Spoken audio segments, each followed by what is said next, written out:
Dear viewers and listeners, I regret to inform you that, after the recording of this episode, I accidentally lost all of my audio I was recording separately on my computer. And on top of that, my microphone was not properly connected to Riverside where we were recording the call. So unfortunately, you all will have to deal with hearing me through my computer microphone. This is not the quality that I like to release, and for that, I am sincerely sorry. Forgive me for the harm I have caused this world. None may atone for my actions but me, and only in me shall their stain live on. I am thankful to have been caught, my fall cut short by those with wizened hands. All I can be is sorry, and that is all I am.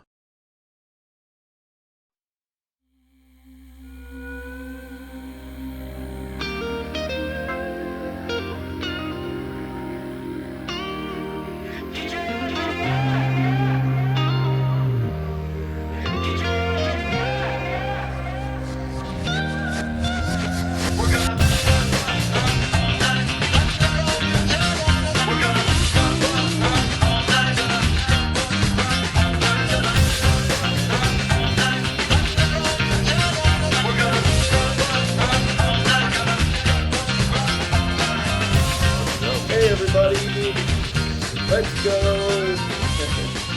We're back. I know I say this a lot, but we're actually so back right now. It is the new year, new you, maybe, new me, 2025, everybody. And we are joined by a special guest, Scott Fryberger Jr., right? Scott Fryberger Jr., right? That's what it says on your Facebook. Legally, yes. Yeah. Legally. You never introduce yourself as Scott Fryberger Jr. I don't, but it's good to know that you're not talking to my dad, because he would not have Right. any idea what we're talking about. Yeah. Otherwise you would just be confused and you're like, you keep calling me Scott, but my dad's not here. Yeah. What's going on, man? Right. I actually I have a question about the whole like junior situation. So me and my dad share the same name, Hmm. same first name, but I've never been called junior legally or anything. And I've always, because people have always asked me like, "Are you a junior?" And I'm like, "No." And I think it's because we don't share the same middle name. Is that true? Do you and your dad share the same middle name? We do. We do. Um, Okay. I don't think that Junior is actually technically legally part of my name. Like, if you look at my birth certificate, I don't think it says Junior, but I could be wrong. Okay. I don't remember now. It's been 40 years since I've been born. Gotcha. Oh yeah, so long ago. Yeah, I had just because that was always the answer that I gave him, but I was like inside, I was like, I think that's why. Yeah, that would be why. Yeah.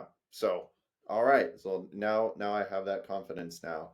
So, okay. So for those of you who don't know, Scott is from the JFH. I almost said JFH Hideout, but that would be redundant. The Jesus Freak Hideout crew, Jesus Freak Hideout podcast, JesusFreakHideout.com, and very happy for him to be on here joining me for this first episode of the year. How are you doing, Scott? Pretty good. Staying busy with work and family, and Yeah. trying to keep up with new releases. Gets all Oh, pretty busy. yeah. Sure. So, does so JF is JFH your day job, or do you do? I feel like you've probably said this before, like in the music lead chat and such. But Yeah, I work what for is an it you insurance do? company, Okay, processing death claims. JFH, I don't fun. make very much money from JFH. I was gonna say, like, I've never really been sure if you guys make any money at all, like even if it is like a paid job or anything, or if it was just volunteer for you guys. The But it's vast basically just majority kind of of it a is part-time. volunteer. Got Yeah. it. But hey, you have a good time with it though. I do. It's gotten me a lot of opportunities to, meet some really great people. I feel like a lot of my friend circle online is because of JFH.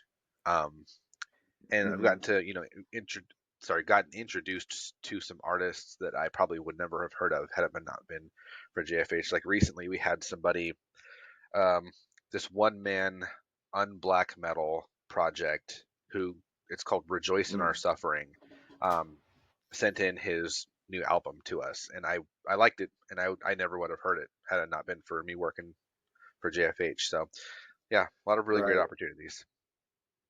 Yeah, I could say the same. Like even though like what I do, I don't work for some like larger um, entity or anything. It's just me on this channel. But I can say that just doing what I do on the channel has definitely given me, I've made a lot of connections with people. I mean, you're just, one example, and Yeah, connecting with you and all the other guys on JFH.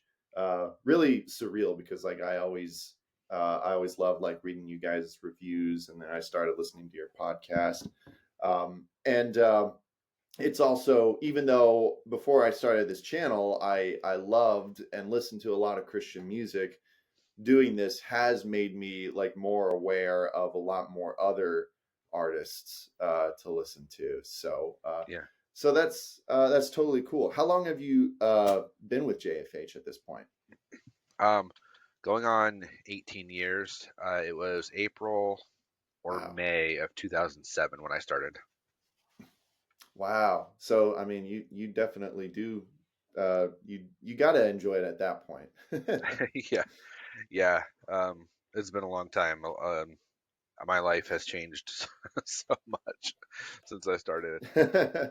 Um, Sure, but that's awesome. And you listen to we met before at Audio Food. We got to spend a little bit of time yeah, together there, and you listen to a lot of metal. Would you say that that's kind of your main yeah, genre?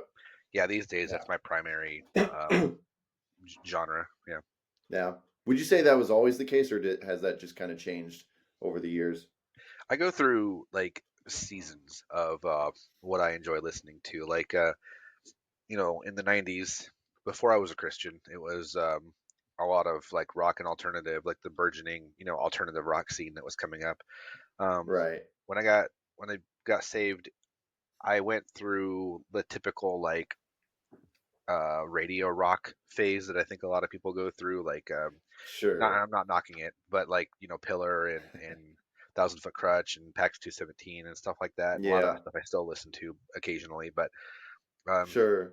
then I kind of got into like hip hop and then like indie rock, post hardcore, then hip hop again, and metal. It just kind of I cycle in and out of different things, but the being a Sure. big metal fan has been the past few years, I think.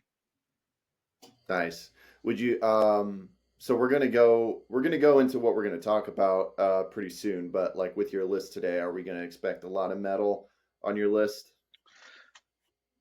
A good amount. Actually, after having said that I was a big metal fan, I think a lot of the entries on here will be surprising if you haven't seen this list already. But Sure. See, I had seen the list, and I already kind of forgot it. So I that was a genuine question. making But impressions. Yeah, yeah, exactly. Cool. Well, I'm excited. So to everyone watching and listening, actually, this might be a little bit of a surprise to people because usually, like in the couple of years that I started doing these lists, like I usually take a break for the holiday and then come back some point in January or February, and usually I start off with the top 10 worst Christian hit songs list. But this year, yeah, I'm really excited for that. This year, though, um, I just to be completely transparent, I was not ready. I'm still finalizing that list, but I was more ready with my albums list, so that's why we're starting off with this one. And I didn't want to keep you guys waiting for too much longer. But today we are going to be sharing our top 10 favorite Christian albums of 2024. And this is also going to be a little different because I haven't done this episode with a co-host or a guest or anything. So what it's going to look like is that we're both going to share our list. We're going to, do the usual format of taking turns. We're going to go from number 10 to number one and take some time to talk about uh, each of those favorite albums. And I'm very excited that Scott was able to join me. I couldn't, unfortunately, couldn't get the other usual guys, Josh or Nick or JP. Times are busy, so they couldn't make it. So, but that's all right though. They will be back at some point, hopefully. um, so yeah, we're gonna start off with the albums list, and then the next couple episodes will be the top 10 Christian hit songs albums lists.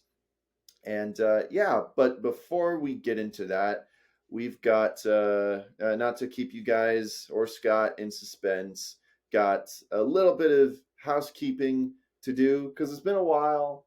So of course I have hundreds of comments to go through.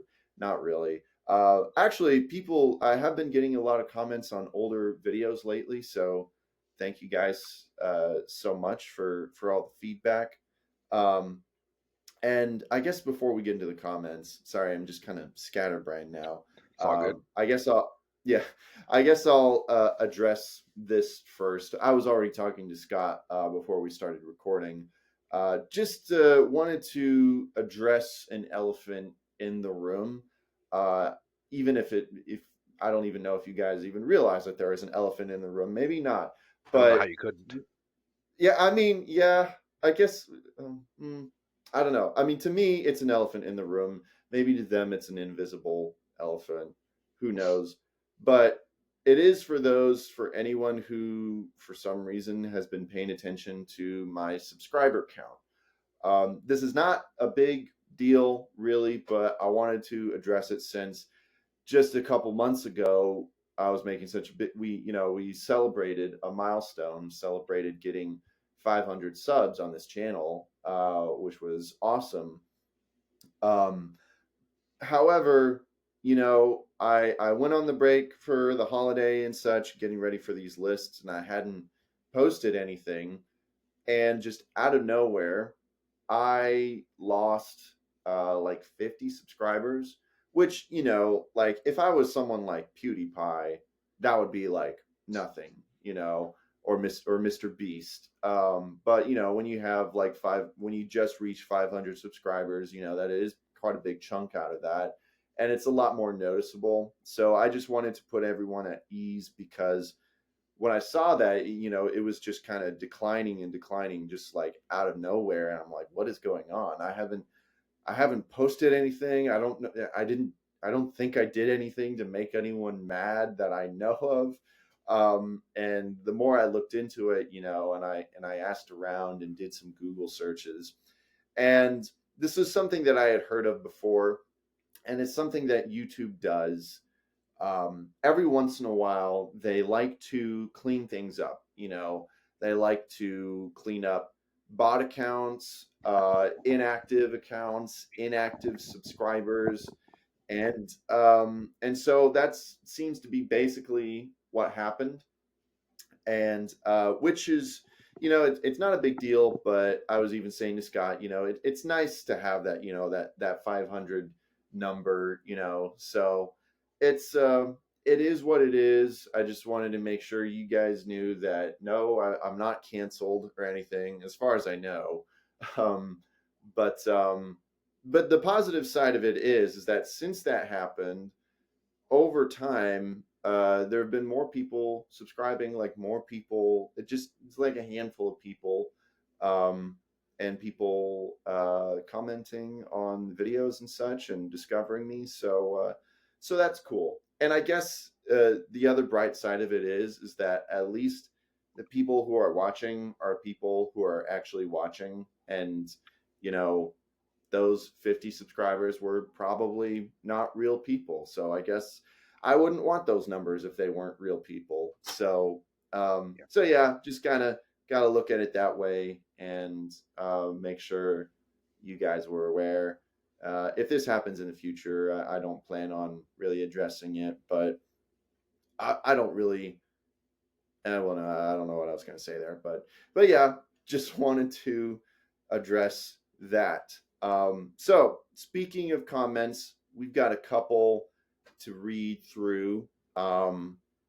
The last episode before we went on break was our little Christmas special where we talked about the Yo Ho Ho Christmas compilation, hip hop Christmas compilation album. Scott, are you familiar with that one? Do you ever listen to that? Yo ho ho. Yeah. I don't think so. What's on it? Oh, oh man, it's like this early '90s, way early '90s hip hop Christmas compilation album that was released by Forefront Records, and it's got DC Talk on there. It's hold on, let me pull it up. Let me pull up the notes from that episode. Um, you've got quite a few tracks from DC Talk. Actually, they kind of overtook it. You've got ETW, Stephen Oh, Wiley, Transformation Crusade, um, and who was the D Boy Rodriguez, MCGG, some like real old school Christian hip hop names man. there, and it's an album that's not available on streaming other than like it's on YouTube, but you can't find it on Spotify or anything like that, and like any actual CDs or cassettes that are for sale are like really expensive. So yeah, I would check it out on YouTube if you're like into like old school hip hop, especially I've since there's a couple. Sorry, go ahead. I would say I've developed a more of a taste for that kind of thing in the last Yeah. year or so. Like old school cross movement and T-Bone and gospel gangsters. I Nice. actually was just recently introduced to ETW, and they have Hmm. an album with a really long title that I can't remember offhand, but really liked it. So that sounds like something I should go check out. Yeah, it's a lot of fun. I mean, there of course it's the early '90s hip hop, so there's a lot of cheesiness, Yeah. but we talk about it on the episode. Me and Nick talked about it, and there's some really good moments on there. And you've got some exclusive DC Talk tracks on there that you can't really find anywhere else. Except they had like 3 tracks on the album, and they kind of cheat. They did cheat with one because they put the King on there, which is from their first album. Hmm. So it's like, that's kind of cheating, but whatever. But the other 2 tracks are like completely original tracks. I mean, they made the title track "Yo Ho Ho," and that one's a lot of fun. But yeah, I would recommend. Yeah, just check it out on YouTube. Yo Ho Ho. Yeah. So yeah, that's what we talked about in the last episode, and we've got a comment from Vocab Malone. He's a newcomer on the channel, and he says, "Can't spell Christmas without Christ." That was one of the songs from ETW. Hmm. Um, I think he might have been answering a question for me. I might have asked like, what's your favorite track?" So I think his answer is "Can't Spell Christmas Without Christ." He says, "When I was a boy, I disliked this song for being corny, but as a dad, when I played it for my kids, they got a kick out of it and loved it. Now I like it because it brought them so much joy and laughter. Plus, the hook is kind of catchy." Yeah, it is. It is quite the bop. Like with all the cheesiness, it is a lot of fun. Can't deny it. There's some good production on there too. Like for a Christian release, it's always surprising when Christian artists back in the day like seem to be up on par with like Hmm. secular artists at the time. Yeah. So thanks for the comment, Vocab. Next comment. I mean, we don't have a lot. We just have these two. We have from Eric Martinez, friend of the channel. He's been subscribed for a while. He says, looking forward to seeing more soon. I hope you will talk about Michael Tate leaving the Newsboys. It was announced this week. Yeah, that's been the big news as of late, and of course that had to happen during my break, and when I come back, I have to do these lists episodes, so we can't talk about it yet. So it's very selfish of Michael Tate, but um, I don't know, Scott, if you have any just kind of short little comments about that. It's kind of been overtaking CCM news as of late. It's kind of a Hmm. big deal. Not really. I don't follow the Newsboys. I think there's one Newsboys album I like, maybe two, over Yeah. their like 30 plus year career. I don't know the situation. I saw that he left. I don't know why he left. Maybe that makes me a bad music fan, but No, I mean, really, no one really knows except for like those involved. Like, okay. Michael Tate made an announcement and um, just kind of gave some very vague reasons. Hmm. So we don't, and it was quite suddenly too. And I think from what I've heard from people is that this was unexpected. Yeah. So and he's just gone because I was thinking like, oh, is he gonna like finish the tour? But I guess he's just gone. So Hmm. I only care because Newsboys, as a lot of people know from following my channel, classic Newsboys from like John James to Peter Furler era is like my favorite. And my favorite album of all time is actually Take Me to Your Leader. That's a good So one. I have a little bit of investment in this band. I have not liked the Newsboys since Michael Tate joined. So, No personality but of their own. It's kind of hard to separate them from all the other bands that sound just like it. yeah, exactly. And I mean, we'll talk about it. We'll have like a full episode dedicated to this, but whatever plan that they have with like replacing him, they if they want to stay relevant, which I just think that they should just drop it altogether. But if the plan is to keep the brand and to keep it relevant, they they really gotta like pick the right move, because like if they just pick some random guy, they're gonna sound like more like every other Christian band than ever before, because at least Michael Tate has a distinguishable voice. But like once they trade him out with like someone who's just very, meh, then I feel like they're gonna fade into obscurity. But yeah, we'll talk all about it eventually. So just hold on to your hats. We're gonna get through this episode and then the next two episodes, and I promise you, we'll talk about it, because we always gotta, even though I haven't liked the Newsboys for years. I just have a personal investment into Yeah. the band, and it's just interesting to me and it's fun. So all right, that's all the comments that we got. um, Thank you all so much for your feedback, and thank you to all those who have stuck around like during the break. Thank you for not being bots and for sticking around with the channel. um, okay, I think we've got a little bit of a time before we go into a break, so maybe let's talk about our um, like, Scott, I'd love to hear from you. Like, what were your overall feelings in terms of like the music from 2024? Like, what was 2024 like music wise for you? Would you say that it was a disappointment kind of generally, or did it just kind of I guess surprise you more than you thought? I'd love to hear your thoughts. Um, I thought it was really good. Um, there wasn't anything that would become like, I don't think, an all timer for me, like something that I would, Mm, put in my top 100 albums of all time or anything of that sort. But there was right. a lot of really great music, a bunch of really what I would say 4.5 star albums. Um, Hmm. and there was a lot too, and in secular music too. There was also some really great releases.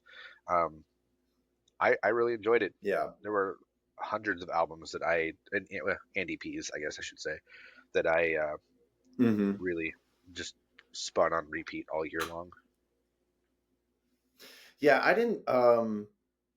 This wasn't a huge year for EPs for me personally, and I think in the past I've done an EPs list, but I just didn't really have time to get that together. Sorry, Scott, you're giving me what you were Yeah, struggling with apologize. before.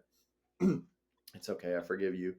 But yeah, I think I would say the same for me. Uh, my number one album I think is like really great. But I'm kind of the same. I don't know if I would put any of these albums in like a top 50 or maybe 100. I don't know. But one thing that was interesting for me because gosh dang it, I'm okay.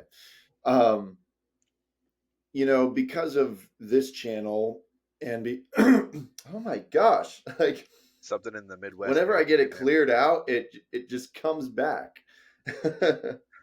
um, la la la. Okay, Sorry, I'm all everybody. right.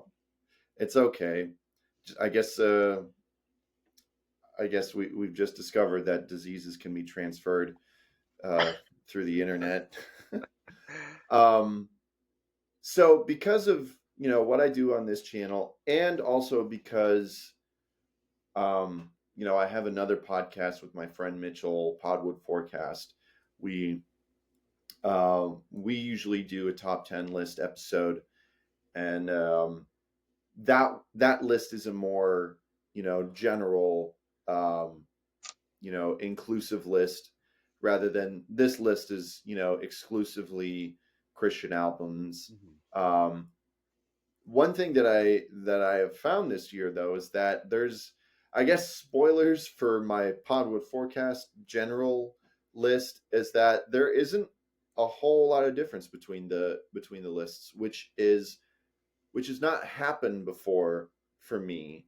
Like last year, I think uh, I feel like only like maybe at most half of the list was Christian albums, but a majority of my general list was Christian albums. So I was very pleased with a lot of Christian artists these days. This year. So so it was a really good year for Christian music, I would say, or at least sometimes my definition with Christian music is a little loose. I probably have one or two albums on my list that maybe you guys at JFH would not include. Um, but we'll talk about those lists. I'd be interested to know your feelings on those. Yeah, sure. But yeah, I don't know. It was a solid year. Um, Agreed. Not a whole lot of music that like blew me out of the water.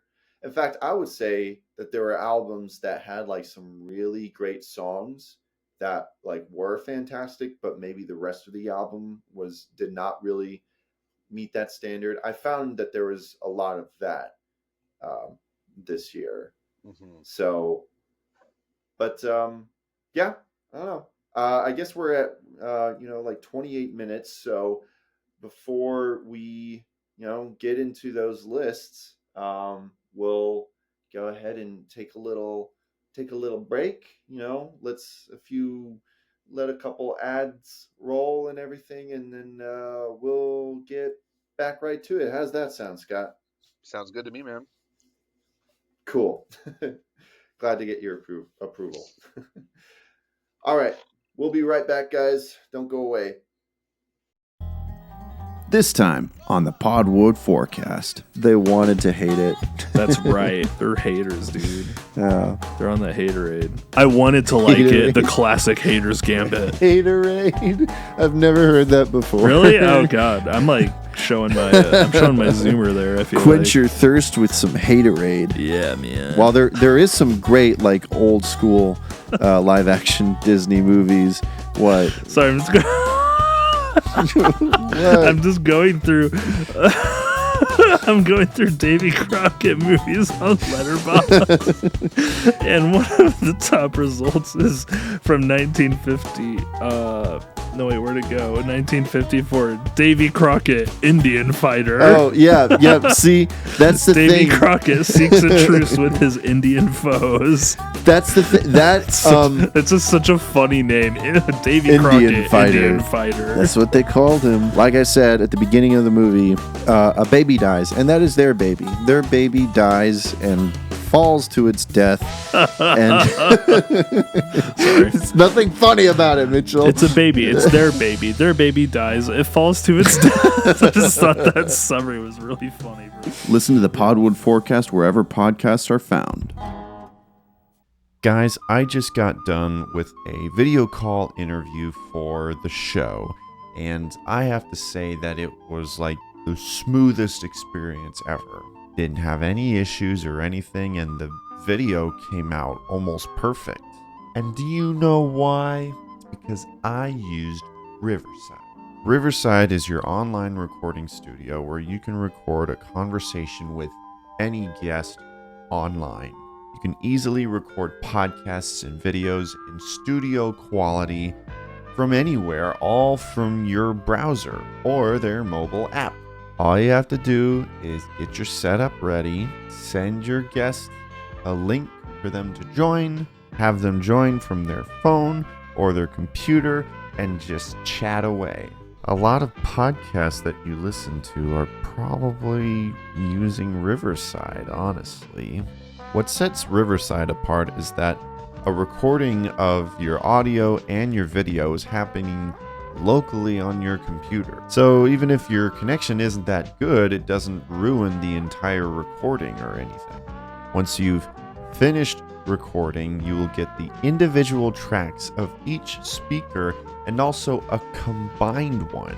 You'll receive all the raw files, including that Pepsi crystal clear uncompressed audio in up to 4K video.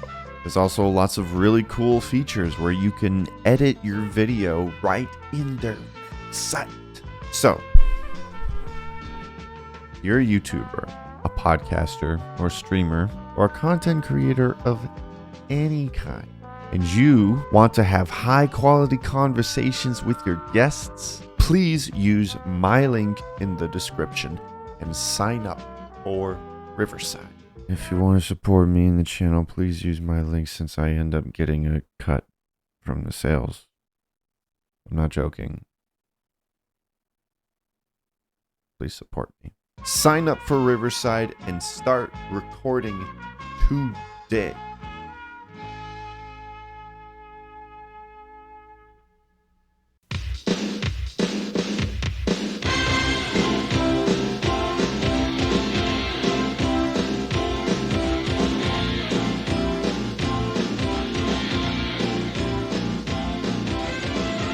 All right, everybody, we are back. I just realized as we went on that break that I didn't do a usual thing that I do at the beginning of the episode. So I apologize for all you OCD freaks who would be freaking out about this. I usually share the album of the week that I have on my shelf. So I'm going to do that right now real quick before we get into the list. We are joined by Sinead O'Connor's The Lion and the Cobra. Really great, like 80s pop album.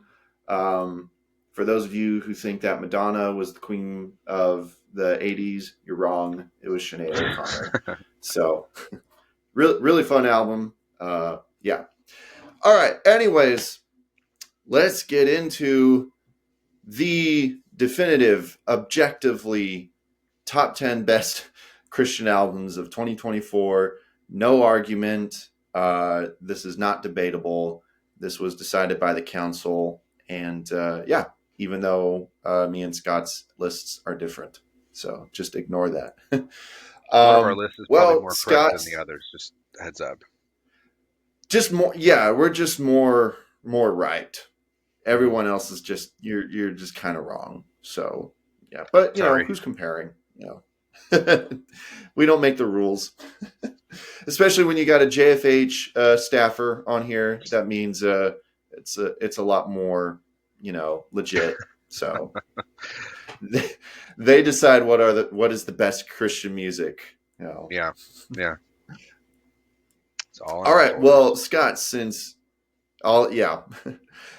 you are the guest today, why don't you go ahead and start us off with your number 10 and talk about it and tell us why you like it. Okay. My number 10 album was by a brand new artist on the scene. The album is called Absolute Trash, and the band is called Feeble Attempt. They are a two-man punk band. One of the guys is from Means, an older Face Down Records band. They released, I think it's a 9-song album. It's like 18 or 19 minutes long, but it's just really good, Nice. really fast-paced, like skate punk and melodic pop punk, and just a blast. And each song has a different guest vocalist. To be quite honest with you, I didn't know any of them except for Josh from Dogwood on the closing track. Okay. But they all sound great, really catchy, really hooky, and I mean, if you're a fan of skate punk, it's just a really nice dose, like straight into your veins. But Right. they're brand new. They're independent. If they sign to like Small Step Records or something, I wouldn't be surprised. They're kind of in that scene. Sure. Really great. Have you heard So these guys? I have not before. I remember the title "Absolute Trash," which is hilarious. Great title. Yeah, you have to be careful with how you say it. You have to. I like how you prefaced it by saying the album is called Absolute Trash. You can't say like it's absolute trash. Yeah. That's why it's my number 10. But no, I am not familiar until before you had mentioned it, but definitely. I do like some, some punk bands, and so I'd love to check it out. What's up with all the all the features? Are they like the primary? Does the band have a vocalist? They just have a lot of guest features. I haven't looked too deeply into their ethos or whatever you want to say. I think though that I think that's by design. I think that the two guys who are actually part of the band do all the music, and then they bring a guest vocalist, because they also released a follow-up 3-song EP called Jaded with another guy who did the vocals for all 3 of the songs. So I think that's going to be their normal thing, but I guess we'll have to wait and see what they do in the next album. Yeah. It kind of, I mean, no one's really gonna get this reference but me, but one of the old guitarists for the band Genesis, Steve Hackett, he went off and pursued a solo career, but he's like, I can't sing or anything. All I can do is write music and play guitar. So whenever I want vocals, I'm just going to have someone else come in and sing. Yeah. So he did that a lot with a lot of his music. So it just kind of reminds me of that, if that actually is the case. So that's cool. Yeah. Had not heard of them. I like the album cover. I'm looking at it right now. It's pretty cool. Yeah, nice.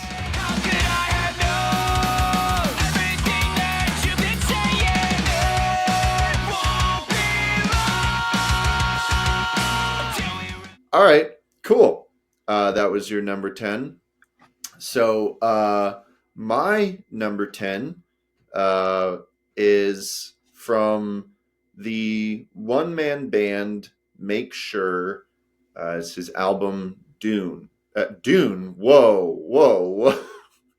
That was okay. Yeah, that was a. It's a I don't know why I said the wrong medium altogether. He made the film Dune. It's Denis Villeneuve.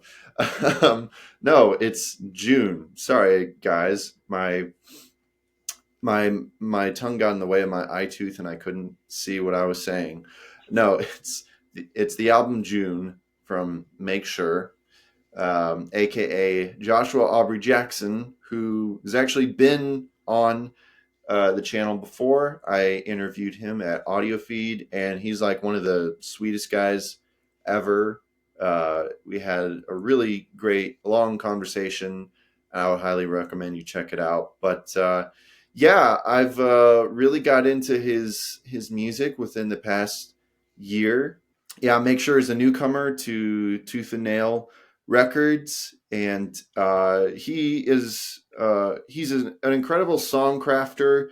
He basically does like pretty much 90 to 95% of all the instruments on this record and all of his previous records. And he had like a few people. I remember he had like a few people coming in and do some extra stuff, but he does a majority of it. And if you're just into any like chill indie rock, then I think that Make Sure it could be right up your alley. And he just has such a nice vibe, and like a lot of his songs have some really they're really moving and very special. So and while there's something about this album too that, like, even though it just kind of has this very chill vibe, a lot of the songs have like these really great musical moments where he just really gets into the pocket of the groove, and it's just really fun. It's a good headphones album for sure, and perfect for just kind of like driving in your car and just playing, because as the kids say, it has quite the vibe. Yeah, Scott, did you? I assume that you're familiar with this record. Hmm. I mean, I wouldn't say familiar. I've listened to it. Mm-hmm. I like it more than I liked his Tooth and Nail debut, Ninjutsu, I think is what that was called. Mm-hmm. Um, Yeah. I like. I mean, I don't dislike acoustic music, but I definitely do gravitate more towards alternative rock than acoustic. So I like the Right. changes that he Yeah. made on this album. Yeah, really good. If you like good alternative rock, Yeah. this is one for you. Yeah. It's a lot more fuller, and has a lot more going on. And there's some tracks that have that are pretty upbeat, and they're just a lot of fun. Especially, I think, Comeback. No, Come Down. I think I was thinking John Van Dusen. Come Down was a great single to that album. Yeah, so that's my number 10, June, Not Dune by Make Sure. I love you in every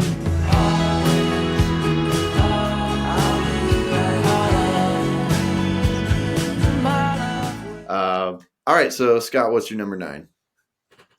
Mine is Interloper by Zane Vickery. Nice. This is a long album, and it's very heavy emotionally and lyrically. So it can be Mm-hmm. tough to get through.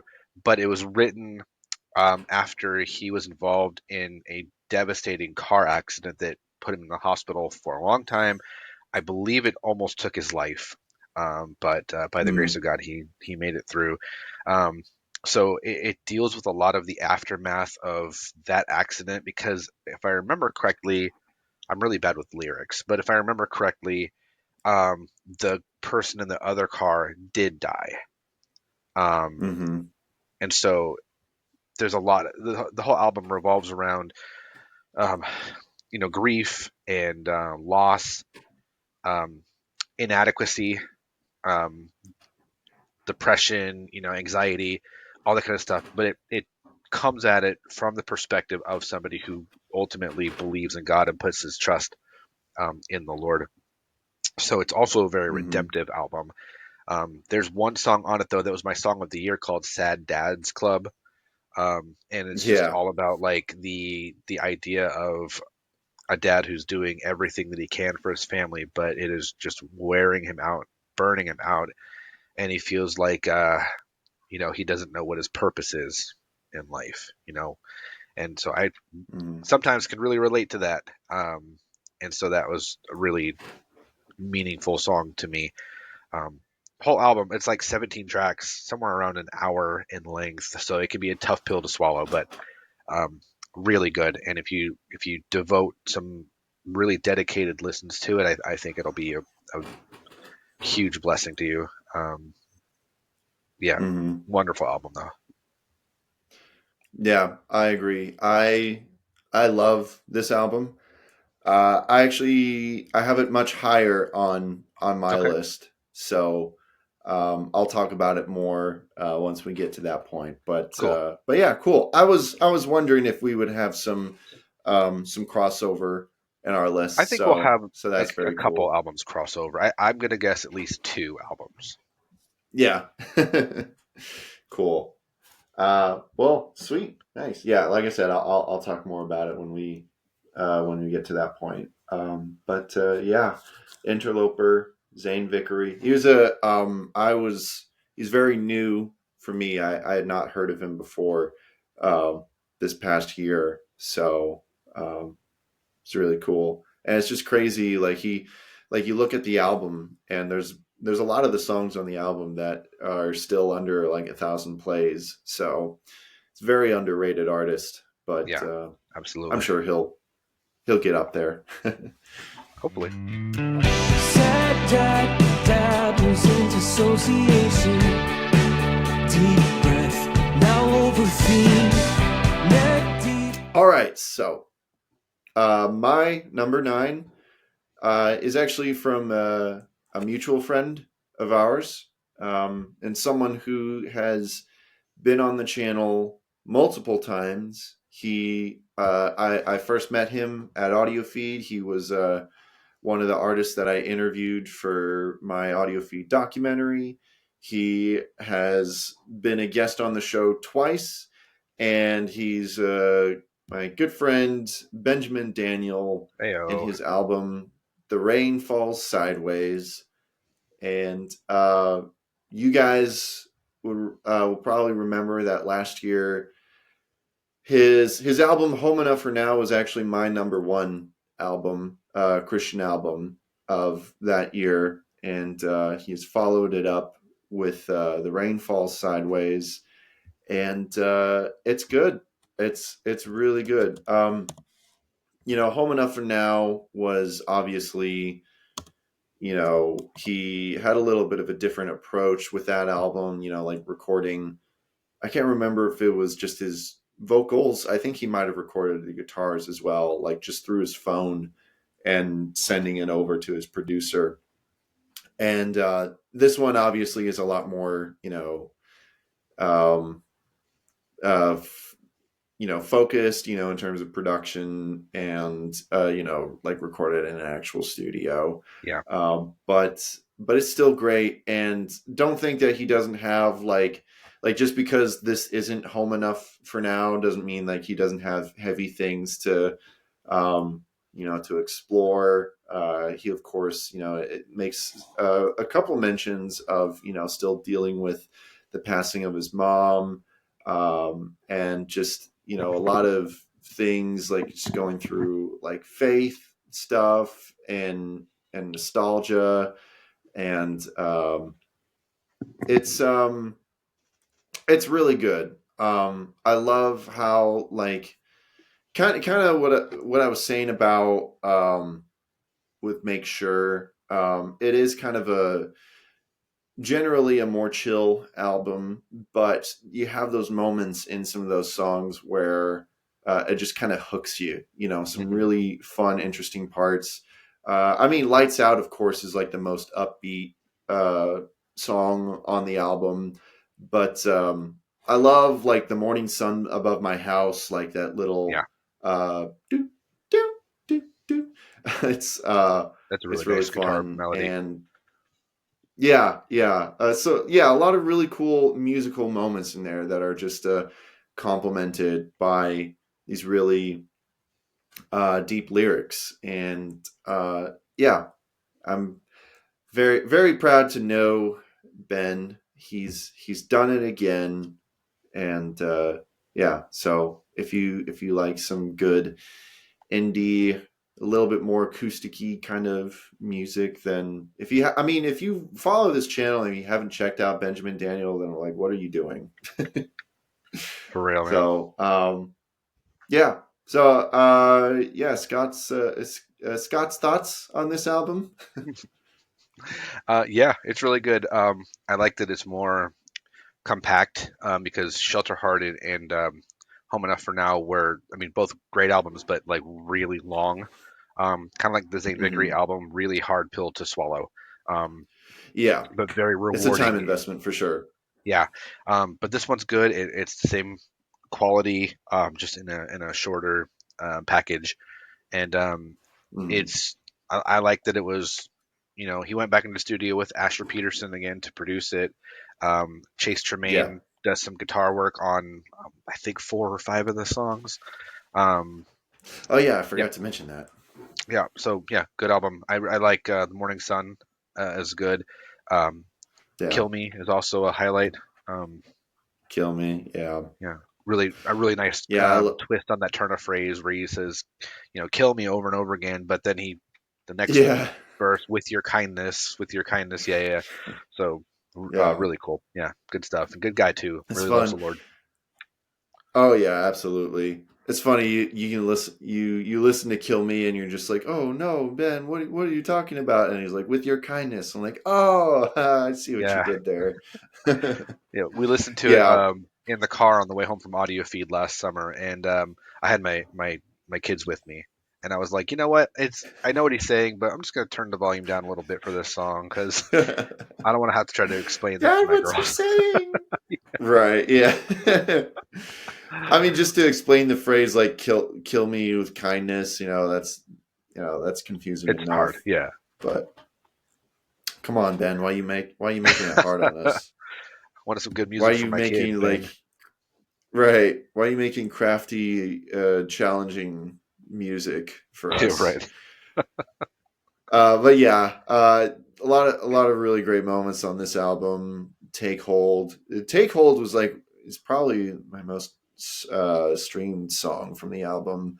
Um, but I also really love the new rendition of Fear Him. It's such a good Hmm. song. And The End That Never Came is also just a great conclusion to the album. So I'm excited to hear more from him. So Me too, cool. man. All right, so that's my number 9, The Rain Falls Sideways by Benjamin Daniel. The salvation sets fire to the fire in my soul. And now, Scott, what is your number 8? My number 8 is from a metalcore band called Shamash, which is, I looked it up, Shamash. and it has a couple meanings. It means both it's the instrument that they use to light the menorah in um, Hanukkah. Oh, It also means servant in Hebrew, I think. Um, okay. the album is called Done with Misery, and in parentheses, it's Nos Pergamos in Domine Saluteum. I don't speak Latin. I apologize if I butchered that. Um, I just looked it up because I never thought to do that before, but apparently it means let us continue in the Lord's salvation. Um, so Nice. this is a band that's signed to Rottweiler Records, and they are from Malaysia. They do Hmm. sing in English though, except for that one title track. Um, Right.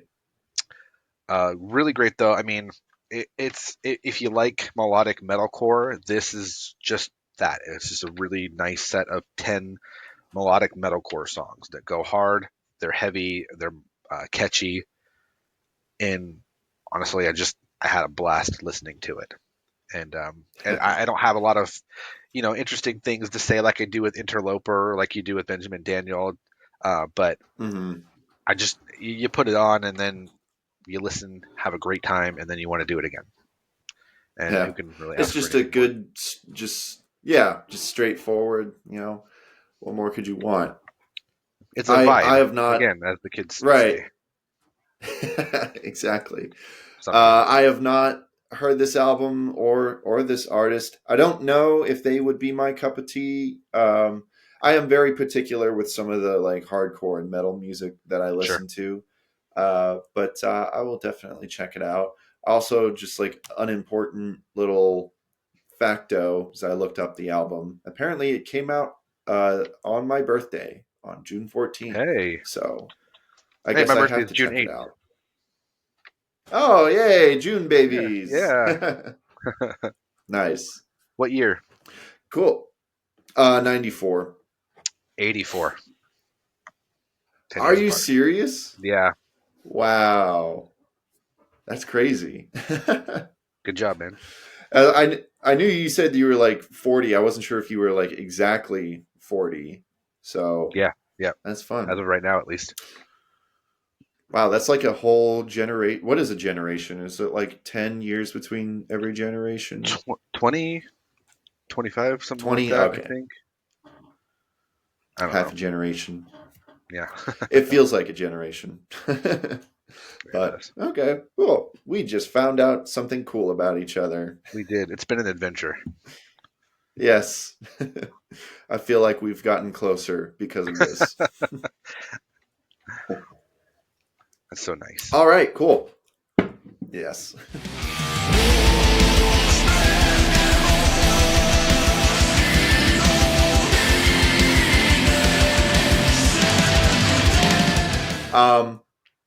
So my number 8, I am sure. Well, yeah, I know that you were familiar with this one, but my number 8 is Anthem Sprinter from John Van Dusen. There it is. So people know how much big fans of John Van Dusen we are on this channel. We sing his praises all the time, and I this album is really great. It's really fun. I wouldn't say it's my favorite from John. And for those of you who have not heard, like I had John Van Dusen on earlier last year, and he talked a little bit about this album before it was out, and pretty much all these songs were written like years ago, like before he even like started a solo career. Um, and he had shelved these songs for so long, and then finally decided to release them out as an album. And I think that probably has a big reason to do why I still love this album, but I don't connect with it as much as I do with like his I Am Origami albums. And I don't know, I think it probably does have to do with the fact that it was written so long ago, and he's come a long way since then in terms of like songwriting and his maturity and such. But just like as a solid like fun like indie punkish album, it is great. That is one of my favorite parts of John Van Dusen's music. I love a lot of his like more rocky songs and such, and albums. I feel like I'm one of the few that like actually really loves his debut I Am Origami album. I don't know, um but I do love it when he just goes like real heavy and just like goes all out. And yeah, I think Comeback Wrecker was probably, it's like up there with like one of my favorite songs of the year. I didn't do like a general songs list, but Comeback Wrecker is so good. Like all the singles were just really solid, and My Regret Is a Pit is also a big highlight of the album. So while I don't think it's his like most, you know, I mean, maybe it'll be an album that I'll learn to like really, really love later on. But now I just really love it, and I just think it's just fun. And so while I don't think that it's like his most like overall greatest album, it has some really great moments on it that I love, and it's just got this energy to it that is very very attractive, and just makes me come back to it every once in a while. So yeah, Scott, I don't even remember what any of your thoughts were on this album. It's good. It's my number 5 of the year. Guess I could Oh, talk about it now, since we're talking about it. Yeah, I like this yeah. album a lot. It's Mhm. the energy, like you said, really fun, really engaging. Comeback Wrecker just kind of rips, man. The guitars in that song are just out of Yeah. control. Um, and then like there's a part at the end of that song where it's like it's kind of winding down, but then it starts building back up with like this on the drums, and he's saying Hmm. like, "Do you want to see me lose it?" And Yeah. just kind of like, "Oh yes, yes I do. Please lose it." And um, Please, John. please just go ahead. I'm here for it. And Before You Fade Away is one of those songs that, like, if I was by myself in the car listening to that song, I'd be screaming it at the top of my lungs. Um, Yes. Uh-huh. DD is just kind of an out of nowhere punk song that just it doesn't sound like it naturally fits after Before You Fade Away, but I love it. Yeah, super good. I think Yeah. this is probably my third favorite John Van Dusen album. Number two, or Origami Volume 2 and 3 are my top two favorites, but yeah, Yeah. this one's up there. It's really good, and you do have to keep in mind that this was, like you said, this was older John Van Dusen. It's just now being released, so it's a little bit different to come after, like, Volume 4. But keeping that in mind, it's a Yeah. really great album. Yeah. I still it makes me want to check out. I still haven't listened to The Lonely Forest yet, which was his band Hmm. before he went solo, and I do want to check those out. Um, but yeah, I mean, hearing this makes me really excited for his next album. It's supposed to be this really like it's supposed to be a worship album, but he keeps describing it with like as being like one of the noisiest albums he's made. So that makes me really excited for it. That's very, yeah, definitely. I want to hear that right now. Yeah, seriously. Um, but yeah, Anthem Sprinter is really good, and you guys should definitely check out the interview that I did with him. He talked a lot about this album, and check out the interview he did on. Well, he's been on JFH podcast like a couple of times Yeah, by I now, think two right? times. Yeah, Yeah. So, I mean, I guess technically he was on two times for me. We started our conversation at audio feed and then got interrupted and we continued over on online. So check both of those episodes out. John Van Dusen has become one of my favorite, most anticipated artists yeah. within like the past 5 years or so. So yeah, really, really fun, really good guy. And my regret is a pit. You come and jump, I swear it's worth it. These icy wires will push you, pull you down. My number 7 is "Thanks for Visiting" by Home Plate, another two-man punk band. Um, they are on Small Step Records, and this is it's only 7 tracks, and again, it's like 17 minutes long. Um, but it's really, really good pop punk slash easy core, um, kind of in the realm of Newfound Glory, Sum 41, that sort of thing. Um, it's Hmm. over in a heartbeat, but it's a lot of fun while you're listening to it. And each song, there's like 2 interludes and 5 songs, but each of those songs is really strong. And yeah, again, like with Shamash, it's just something I just enjoyed listening to, had a blast with it, and kept coming Right. back to it over and over again. But these guys are Yeah. great. This is their third EP now. They only do EPs. They haven't done a full length yet, but each one's been solid. Gotcha. Okay, so you include EPs on your list then. I do. I think I know a lot of people don't. I think if an EP is And that's very okay good, if it's you worth do. celebrating. Oh, sure, yeah. An EP so good that it has to be on there. Yeah, That's I've got kind of another how EP later too. That's totally fine. You go by your own rules. I do have my own rules. I usually keep EPs off. But I like one. Sorry, I know this doesn't have anything to do with your number 7, but that's kind of how I felt about Valiant Visions by Manchester Orchestra. It's like an EP that was so good that like I really wanted to like it might as well have been on like near the top of my favorite albums that year. But yeah, I totally get that. So but yeah, that's really cool. I have not.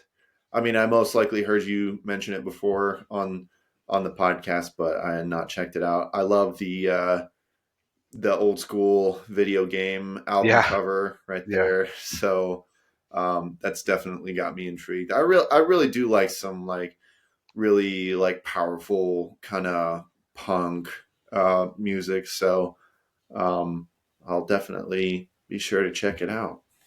yeah. Let me know what you think if you do, because I really enjoy it. Sure. Yeah, I mean, for this episode, I plan on like kind of after every album we talk about, just like get a little clip of one of the songs. So Cool. I'll have to check it out anyways. So cool. All What right. have I done? We are in I'm hanging on to see the sun. We are in All right. So my number 7, it's one of those bands where it's like, are they Christian? You know, because they're pretty out there in the secular realm of things, but you know they talk about their faith enough in their music that I'm comfortable with putting it on the list. And it is the album Persona by Half Alive. Um, I've been following Half Alive for a while and have I don't know they've just they've been really consistent for me. I don't know if I would name this like my favorite album from them. I really enjoyed Conditions of Being a Punk, their previous album, but this one still is just they're just a really fun. They do like pop music so well. Um, they're really, they're really great at creating really catchy and hooky songs, but they don't ever like get into the area of just like, regurgitated pop music. Like they're so creative, they experiment with like different sounds with like production, and it's just really well crafted music and a lot of fun. And um, yeah, not really much else to say about this album except it's just a really solid pop rock album. A lot of really good moments. Like the singles were great. Sophie's House, Automatic was definitely up there for being one of my favorite songs of the year. Lie, Lie, All My Love, People. I even love. I feel like this is kind of an underrated track, even though it was one of the singles. But there's the song "Songs," even though it's like definitely one of the chiller songs on the album. I just love the melody of it and just like the whole, like the songwriting and everything. It was just so good. So this is a really solid album and definitely one of my favorite album covers. I know a lot of people were not hot about the album cover, but I personally love it. I think it's great. So yeah, Scott, you have any thoughts on this album? The album cover weirds me out a little bit, but It is weird, but I love it personally. for sure, yeah. I listened to a little bit of this one. I like to give. I know a lot of people who really like it, and so I like to give things the old college try. It's not personally something I got a Mhm. lot of enjoyment out of, but I can definitely see why people like it. Well written, catchy Sure. songs. So yeah, absolutely get why people like it. I'm not sure. I'm not sure if I finished listening to the album, so my opinion means nothing on this one. But No, it's all no, good. I get it though. Yeah, You know? they seem like a really great band. Yeah. One thing about them is that, when they started out, a lot of people were comparing them to, like 21 Pilots. They kind of had Mhm. some similar sounds. Well, I think that their like first album is great. But I think over the years they've definitely um, created more of a name for themselves, rather than just being a band that rode on the coattails of 21 Pilots. I think they toured with them as well. So that's also kind of why those comparisons are there. Sure. But I think that they have developed their own sound and Yeah. their own uniqueness. So it's been really exciting to see them come this way so far. They got a lot of attention because their music video to their song "Still Feel" got viral, because it's like this whole choreographed kind of thing. That's something else that's really fun to appreciate about them, is that like all of their music videos have so much like effort into them. They're like very, like pretty much all their music videos are like choreographed with like really complex um, dance sequences and such. That's And cool. the cool thing about it is that the band themselves participate in it. They're like a part of it. Um, so yeah, they put a lot of effort into like everything they do, like their music and their music videos. So That's it's really cool. fun to see a band that, cares so much about their craft and seem like they're having fun doing it. So, Yeah, so yeah, definitely. if you haven't, I would definitely recommend checking out their music videos. They're a lot of fun. So, Cool. I honestly forget all about music right. videos half the time, so it's a good reminder. Yeah. Yeah, Oh I mean, boy. well, it's like with Half Alive, it's like every music video they come out, it's like it's an event. Like all the fans go, they have to go and watch them because Oh wow. they're so creative and fun. So yeah, I totally get you. Sometimes with some artists, I don't even realize that there's a music video to a song, even though I Yeah. like it. It's like, oh wow, which I guess Spotify with like their like the canvases, like for songs Mhm. that artists sometimes do. Sometimes that's like a good like promotion, is like, oh, it looks like that there's a music video to this song because they're showing clips of it. So but yeah, otherwise I totally get you. Sometimes I just completely miss music videos unless an artist like really pushes it and it's Yeah. like Yeah. new song, new music video. So You're losing all control. You're trying to hide the signs with something. all right, cool. So yeah, that's my number 7, Persona by Alive. And Half Scott, Alive. let's hear your number 6. Yeah. So mine is from a legacy tooth and nail band called Too Bad Eugene. They released Battle Scars last year on Mm. People of Punk Rock Records. They came back in 2022, same record label. Released an album after 20 years from their previous record, which was Moonlighting on 2000. Mm-hmm. Hold on just a second here. Just got a You're notification. good. Okay. All right. So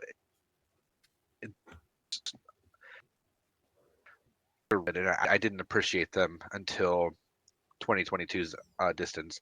But they Mm-hmm. are a fantastic punk band. They write songs and this album is no different. They have a lot to say. They cover a lot of ground. I mean, and a lot of their focus is on the weak spots in the church, like where we Christ, where we fail to love our neighbors, where we fail to separate our politics from our. So they really attack that, and but this album also just kind of goes into a lot of different areas. break and the importance of spending time with your family. And we got a cover song on it. I can't remember who did the original song, but um, really cool. And the best song on there is one called Battle Song, and the chorus as on singing "The Dark Won't Win." Um, it's stuck in my head for days every time I listen to it. Really great album though, super good. Like everything that they do, I would highly recommend it if you like punk music and you've not heard this album. Nice. Yeah. I have not listened to this album. I'm not really even familiar with the band. I mean, I do got to say that like a lot of the old Tooth and Nail bands, I got to do a deep dive into a lot of the older like legacy Tooth and Nail bands because I am more of a new school Tooth and Nail guy. Because on Facebook there's like those two Facebook groups, the old school Tooth and Nail and new school Tooth and Nail. And I was like, like Joy Electric's kind of like the oldest Tooth and Nail act that I know. So, but yeah, I definitely am interested to check out Too Bad Eugene. It does seem like that they do get into a lot. I'm looking at their Spotify and they have a new single, Unacceptable. And that's right. Judging by the album cover or the artwork, the single artwork, it does seem like they like to talk a lot about like politics and such. That song that's is fun like, though. As my friend Evan said, it's the ultimate leave your ballot blank song. It's like, because it's not a left side song, it's not a right side song. It's a politicians don't care about you song. Don't idolize them because they don't care about you. It's not saying don't vote, it's just saying be careful, be wise in how you make those decisions. Right. Actually, I think I do remember you guys talking about it on the podcast, like judging. I think I do remember Evan saying that. So that's fun. I mean, well, yeah, as long as they're, I'm always interested when Christian artists tackle those kind of subjects. So I'm interested to hear how they tackle them. So cool. Too Bad Eugene, Battle Scars, very nice. I don't like the way this goes. I'm old and set in my own ways, and the world keeps changing. All right, so my number 6. Actually, speaking of legacy Tooth and Nail acts, I guess this is another one. I wasn't even thinking about them, but this was an album that took me by surprise. Because I guess my expectations were low on to how into it I was going to be, but I was very pleasantly surprised. And it is Lust for Gold by Starflyer 59. There we go.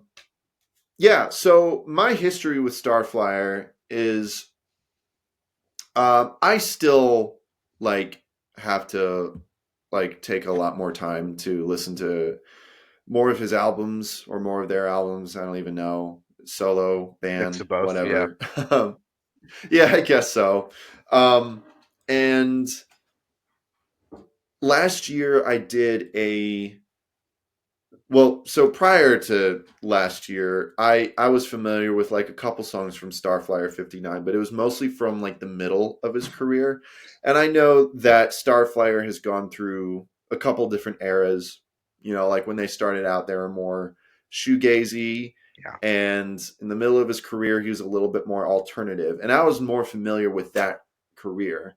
And last year, I did because it was, it was June, it was the month of my birthday, it was my, 30th birthday. I was like, hey, I'm going to do a best of 1994 Christian albums list. And so that forced me to listen to a lot of different releases from that year. And so I checked out Silver. And I got to say, I was not really into it personally. Sure. shoegaze isn't really a genre that I gravitate to a lot. Um, and on top of that, I personally just wasn't really a fan of the production of that album. And I understand it's an early album, and it kind of took a while for a lot of like tooth and nail bands to really like get really solidified with like really good production quality. Yeah. And I just didn't really get into it, and I was sad because like I wanted to check out his more shoegaze era, but then Lust for Gold came out, and I really feel like a lot of the things that I liked about Silver were majorly improved on. I'm probably going to make a lot of Starflyer 59 fans mad, but I Okay. thought it was like, for me personally, it was majorly improved on a lot. I love the sound of it. A big complaint that I had about Silver was that I didn't like how his voice was mixed. It's very kind of like, you know, spacey and like not very grounded. But with Lust for Gold, his vocals, even though he has like such a low register voice, it was still like put at the forefront of the mix, and it sounds so good. And the guitar tones and everything is just mixed so well. And it's a lot of the, what I have liked about shoegaze bands that I've listened to is present in this. And like every song is just very memorable and very catchy as well. Which is something that I also complain about certain shoegaze bands, is that it can all sound the same.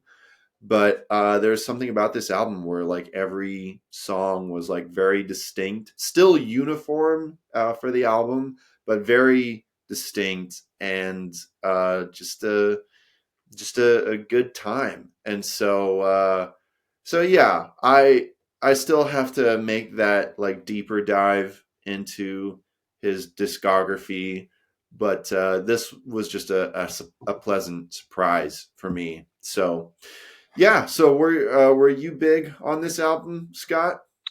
I liked it quite a bit. I'm a pretty casual Starflyer 59 fan, so Sure.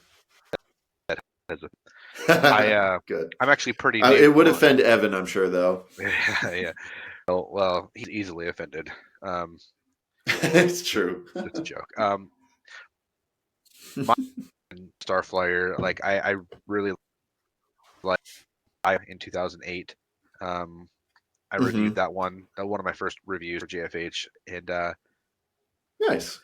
I liked that. So I've always liked that album. A couple of years ago is when I really did my deep deflection and kind of solidified a ranking. Really like Portuguese blues. Really Hmm. like talking voice versus singing voice. Dial M. Um, Gold I think is probably rankings. Just Hmm. I like when he gets into the heavier, grittier rock sound, and that's what he did on this one. And Yeah. we actually just published a review for it finally, a 5-star review. I think it's the only 5-star review of 2024 now. Oh, wow. Um, yeah, Okay. Evan wrote that. I would really recommend going and reading that if you're a Starflyer fan. He is the most passionate Starflyer fan that I know, and he really let it show in that Yeah. review. So very long. Make sure you have like 20 minutes to read it. But yeah, I like the album. I think it's really That's good. It's got some really good hits on it. yeah. That's crazy that you guys only just posted a review. Like it came out in August last year, and it only just came out. Yeah, he really took his time, a lot of time writing the review. He wanted to do it justice, and he I actually, respect that. I think at first he was at 4 stars, and then the more he listened to it, the more he was like, yeah, he has like 5-star over years, like in his personal, rankings list. Um, Yeah. he's pretty pretty picky as far as 5-star reviews go. So he really loves it. Sure. Yeah, I guess so. That's pretty high praise. So yeah, I don't I'm not surprised because like um it was very enjoyable for me. So I am excited to listen to more. I feel like I probably would. I haven't listened to Dial M for Murder like all the way through, but like the songs that I was familiar with are from that album. Yeah. So I would probably enjoy that as well. So, but yeah, I'll have to ask him sometime. Is like where should I start? If I like Lust for Gold, where should I start? You know. Yeah. That's So and I'm just now realizing that I said I like when they get a little bit grittier, and Dial M is definitely not any of their grittier, yeah, rockier work. But yeah, I mean, yeah, whatever. Um, yeah, ask him though where you should start, and I'm sure he'll tell you Gold or Talking Voice, yeah. but we'll see. Sure. I mean, yeah, I like the gritty stuff, but it's also, a production issue Yeah, for me, like I said about his early stuff. So, I mean, like, yeah, as long as it sounds good, I'll probably enjoy it. So, yeah, for but sure. cool.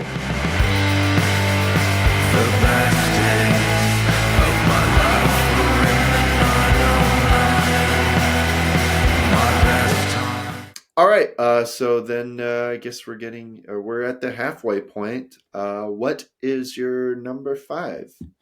Well, my number 5 is Anthem Sprinter, um, Oh yeah, that's right. which we've talked about already. But again, really great, and also I don't know if this needs to be disclaimer for any like profanity in their music. He does swear one time in one song.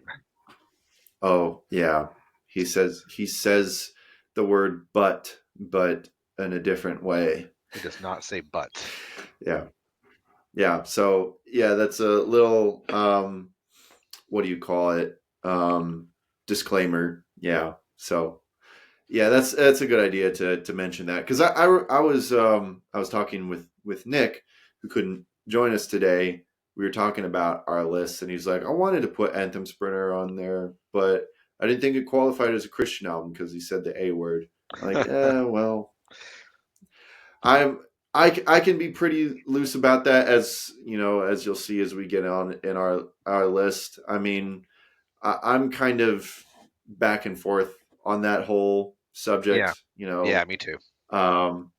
I mean, of course, I personally don't have put swearing in my music or in my content, but I'm also not really like that offended, depending on if Christians do that. But yeah, I've talked about it on the channel before, but it's an interesting topic. But yeah, okay. So number 5, Anthem Sprinter. Then I guess then I will go on to my number 5 then.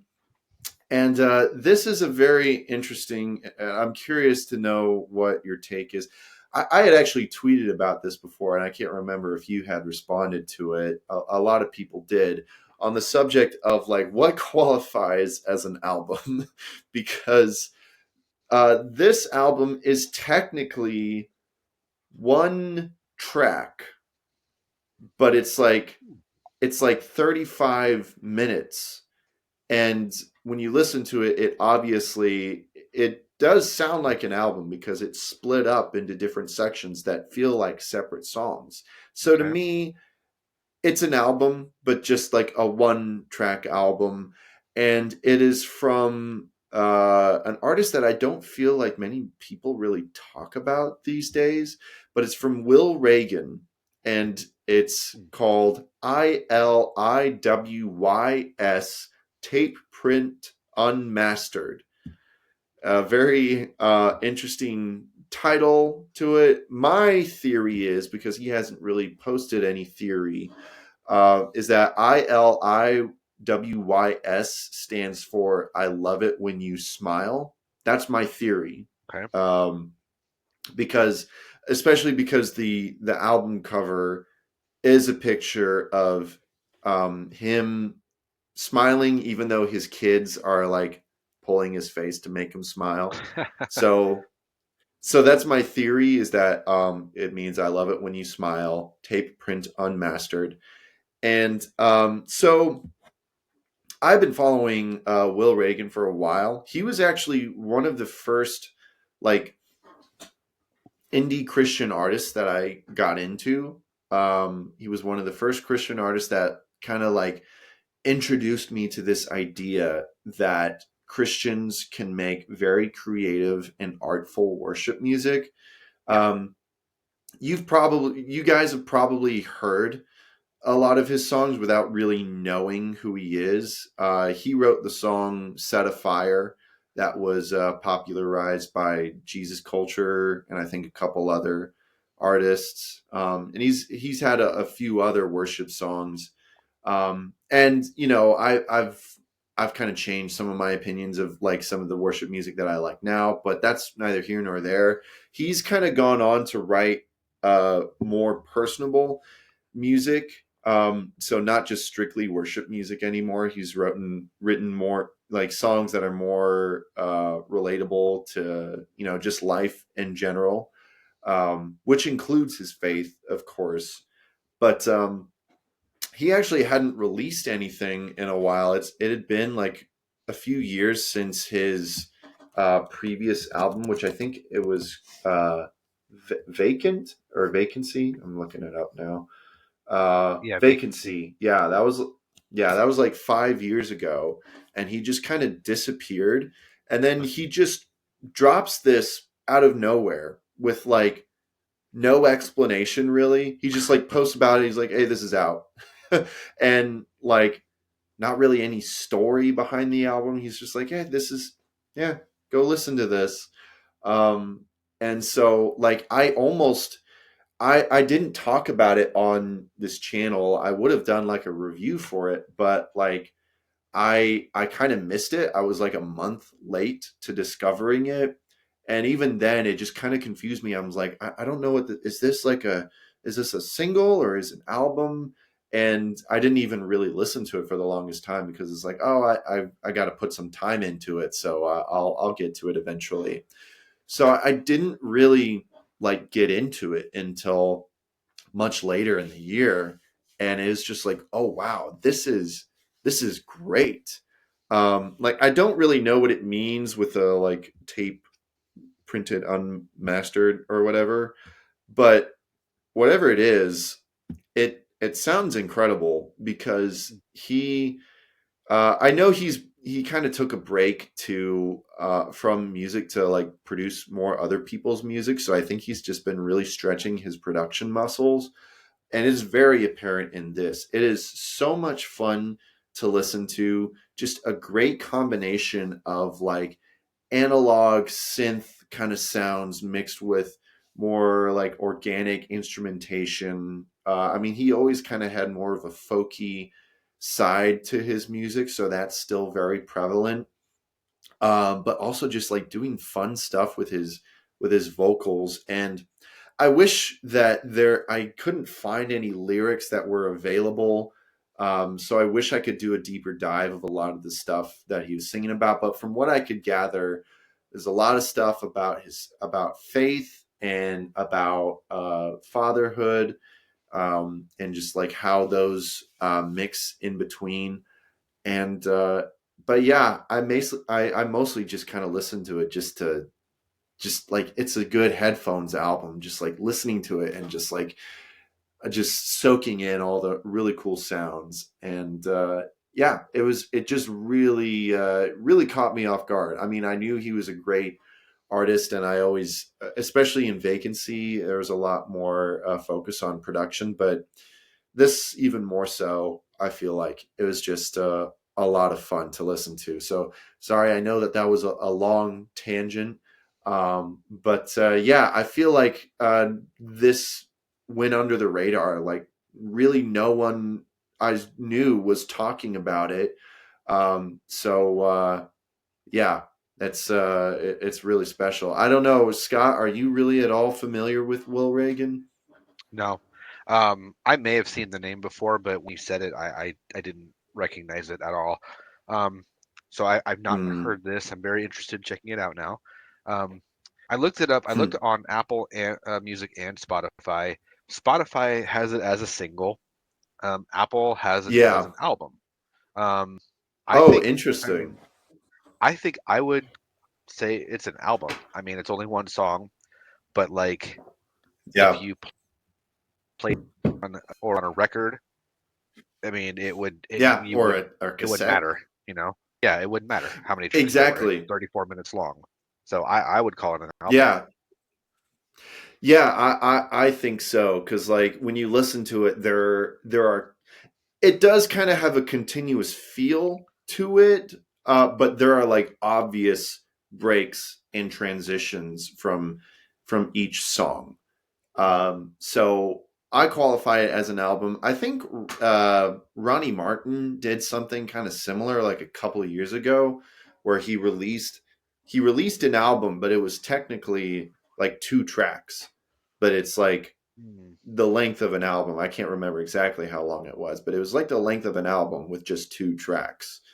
Um, so so yeah, it's an interesting discussion. Is like what qualifies as an album, what is a single, what is an EP, you know. But for me, I think this was just a very experimental way to format an album, especially in the digital age, and it just kind of it forces you to sit down and listen to it. Like, of course, you can't really like put this you can't really throw this on a playlist, you know. And if it comes Right, up on this sure. in the shuffle, it's like, oh, we're stuck with this for more like a half hour. Like it really forces you to just like sit down and listen to it, and Yeah. that's what I really appreciate that. You know, I mean, yeah, you can complain. It's like, oh yeah, I can't really, I have to skip it every time it comes up on shuffle, but I don't think he really cares very much. No. So yeah, it's just a really fun way. Yeah, I hope that you check it out sometime. I think more people need to check it out because, like I said, it really went under the radar. Like even though his like on Spotify, his songs have like millions and millions of streams. So and this only has like a 40,000, so Huh. like close to 50,000. So yeah, I blame myself for not checking it out sooner, so that I didn't talk about it on this channel sooner. But yes, please go check it out. Uh, that's my PSA. Nice. Said get up, go, and put your heart in it. And if you try for it, die for it. Cool. Yeah. All right. So next is your number 4, Scott.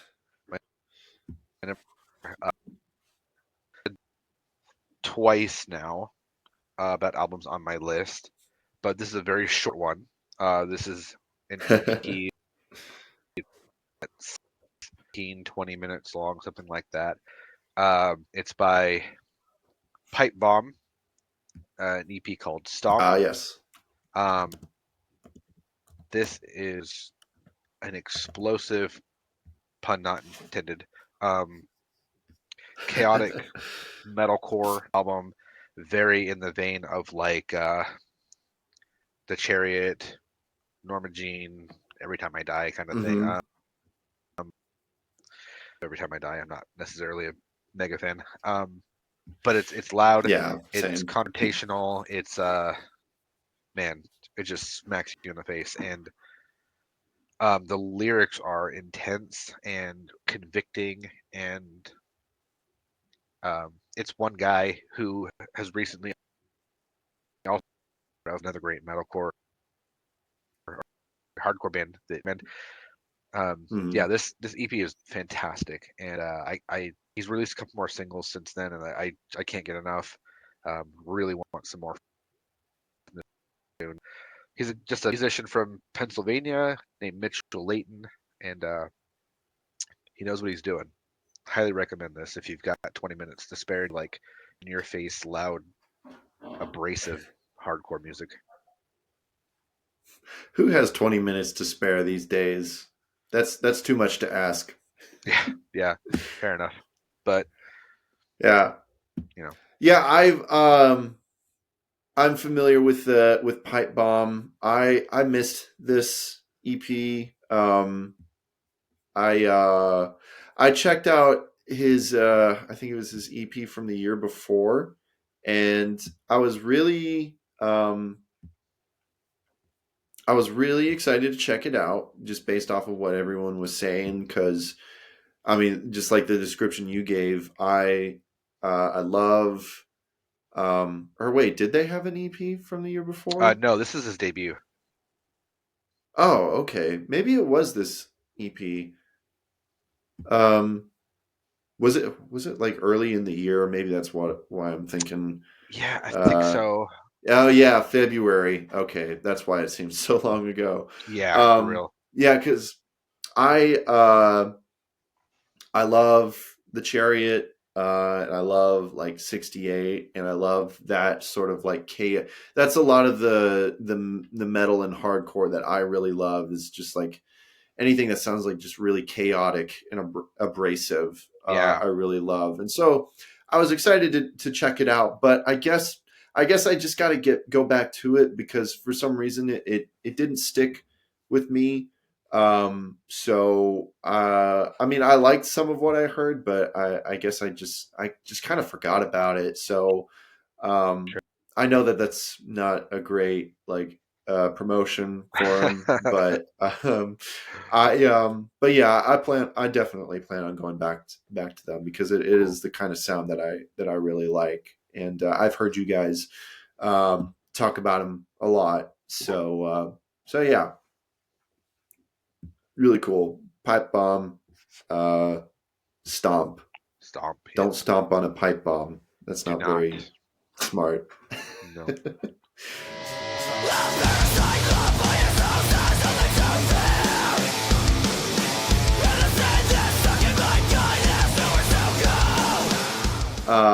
Cool. All right. So my number 4. Okay. So this is where we get into like both the question of like, does this really count as Christian, and like there's a bit of swearing on this album.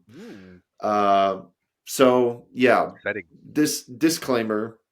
But I have, and this guy is kind of a controversial figure, but I just could not help but really love this album, and just really got a lot out of it. So if you guys are upset that I have it on my list, then I'm sorry, but not really. So it is Hymnal of a Troubled Man's Mind by Oliver Anthony. So, okay. Yeah, so I think, was it last year that Richmond, north of Richmond, just set off a bomb? Yeah, it was 23 or 24. I can't remember. Yeah, so most likely everyone here knows about that song. It went viral. It was just this guy playing the banjo and just singing his heart out, and just like complaining about like the state of our country, and got a lot of people talking, and he got a lot of attention really fast. And it soon came out that he was a believer, and he appeared on like Joe Rogan's podcast, Jordan Peterson's podcast, and talked a lot about his faith. He does seem to be more of a baby Christian, Yeah. but he certainly got my attention, especially since he's more of a folk country artist, and he released this album early on in the year, and I knew I had to check it out. And if you're expecting more of the this album has a lot more going for it than just him just playing banjo and guitar and voice. There's a lot more focus on production, a little bit more instruments on it. There's some songs that sound a lot more fuller, but it still does have that like very stripped down kind of feel to it.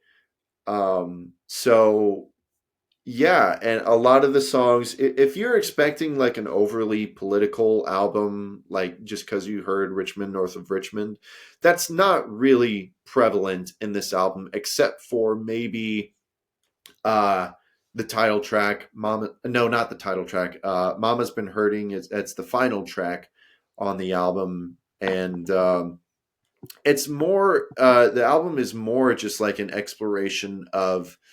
Um, it talks a lot about like struggling with alcoholism and poverty and faith. In fact, throughout the whole album, there it is interspliced with tracks where he just literally just quotes scripture. He just reads portions of scripture, and so yeah, it just kind of feels like what the title says, hymnal of a troubled man's mind. It's just very honest. I wouldn't say that every track is like autobiographical, because there's some specific lyrics in it that seems that it's more through the eyes of a different character. Um, but I just really loved this album. I appreciated the all the dark themes that he explores, but also there is also a lot of happy notes to it, and a lot of the songs just kind of seem like someone who's wanting to be a good man and wanting to be a faithful man of God, but just a lot of obstacles in his way, whether it be societal or also just like his own hurdles. And it's just, and a lot of the songs are just really catchy and really memorable. So I always appreciate an artist who knows how to make a catchy song, but also just like have it cut deep. And yes, every once in a while, not every song. I mean, you'll see on Spotify like the songs aren't really marked explicit, but there are some songs where he lets like the H word, the D word, or even the S word come out. So be warned about that. But I still felt it like it came from the heart of someone who really wanted to be wants to be a faithful man. And no, surprisingly, Richmond North of Richmond is not on this album. He did not give it the full production uh, treatment. Even though there are some of the other songs that also kind of got viral, those appear on here. But yeah, so I know it's probably going to be a little controversial, but I can't help how I feel. So yeah, I don't know if you had any strong thoughts on this album, Scott, but I do it because I saw it on my new release radar or something. I don't know how I came across it, but I listened to it. I don't think I came back to it, but I did like it. And I know there's different opinions on whether saying swear words is sin or not, And yeah, all that aside, I think if you do find language offensive, like that's fine. I mean, that's totally understandable. But I think right, we shouldn't demonize him for it because, like you said, I think he's a baby Christian, and baby Christians don't have it all together as well as yeah, seasoned Christians, and even seasoned mm, Christians, do things sometimes that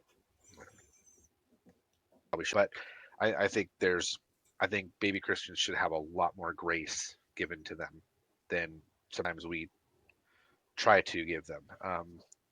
We don't expect an right. actual baby to stop being, when he's 6 months old.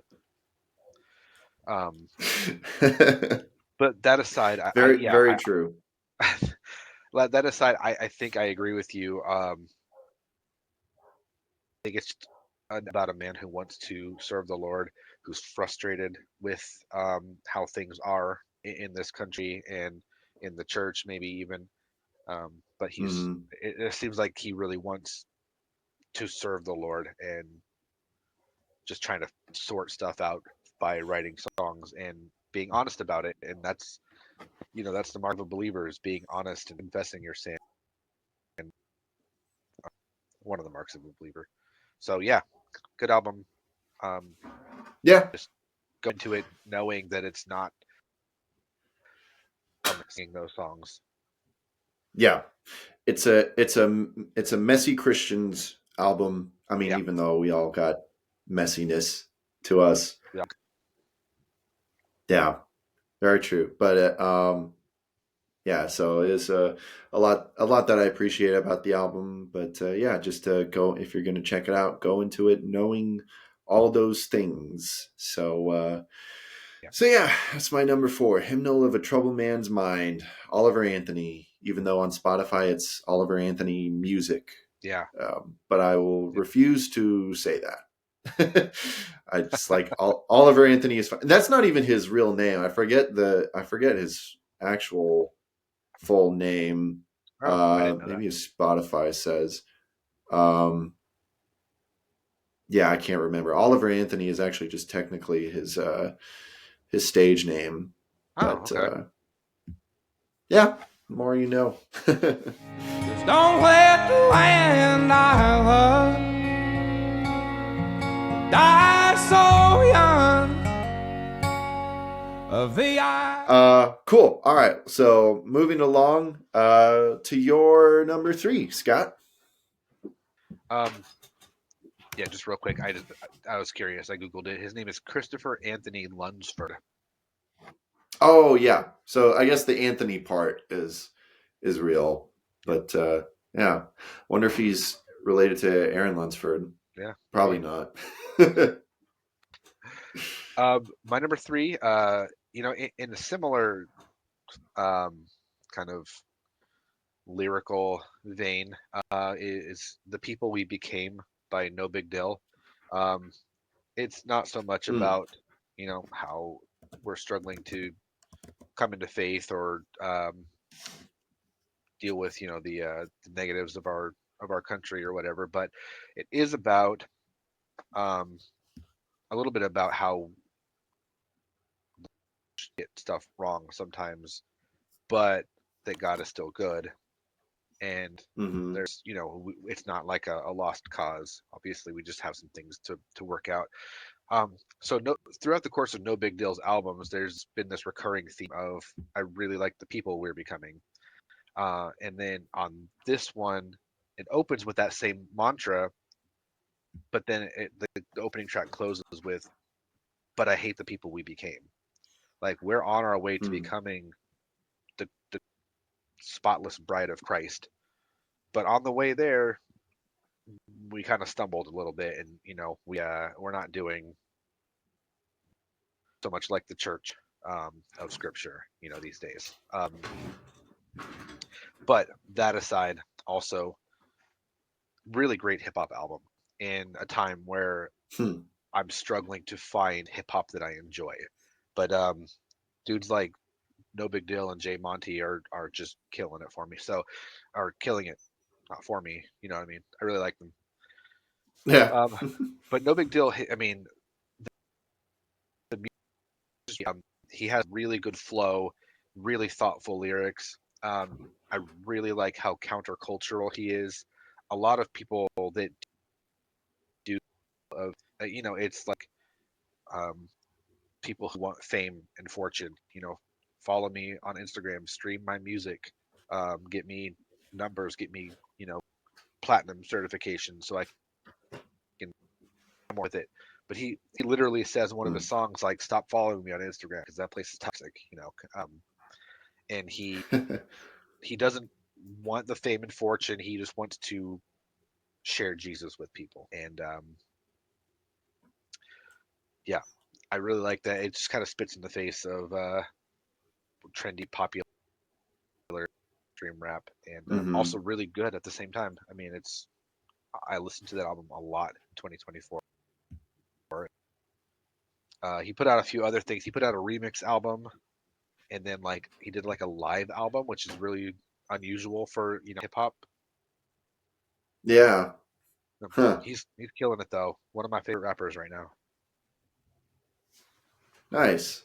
I have to say that I've heard um I've heard you guys specifically mention his name a lot, but I don't think I've checked out any of his music yet.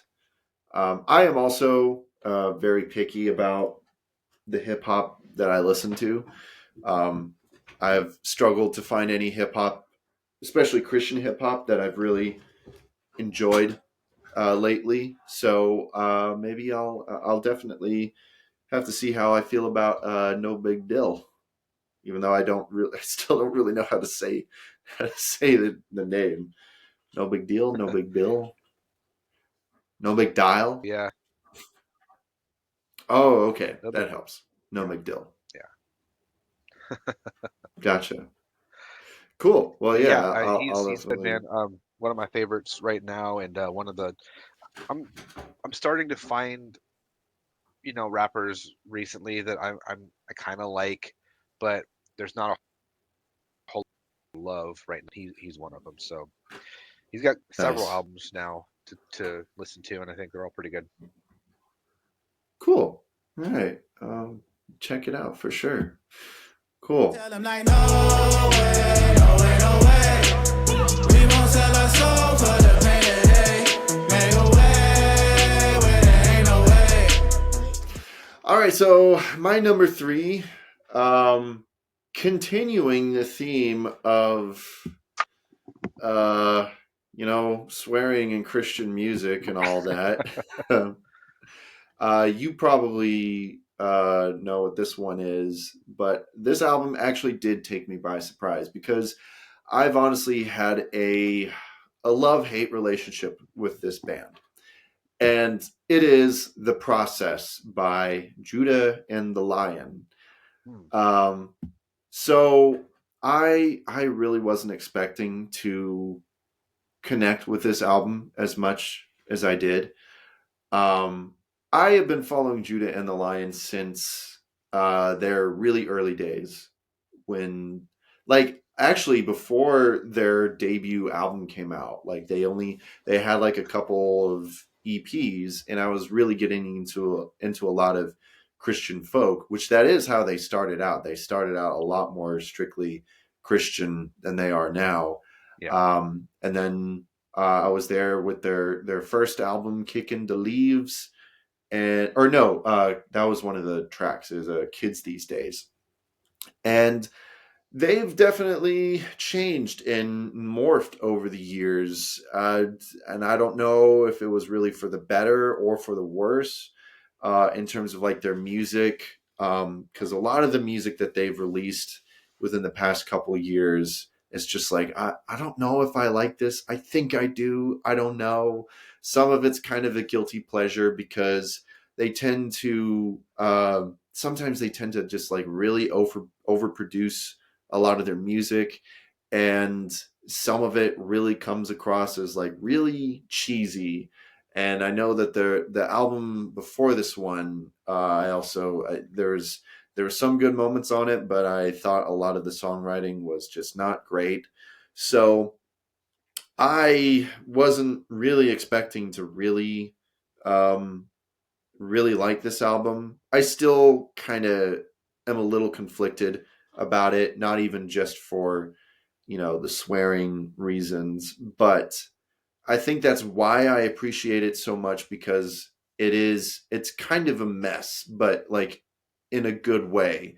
So I did a whole episode dedicated to kind of breaking this album down, because I found it so interesting, because basically it's a concept album about about dealing with grief.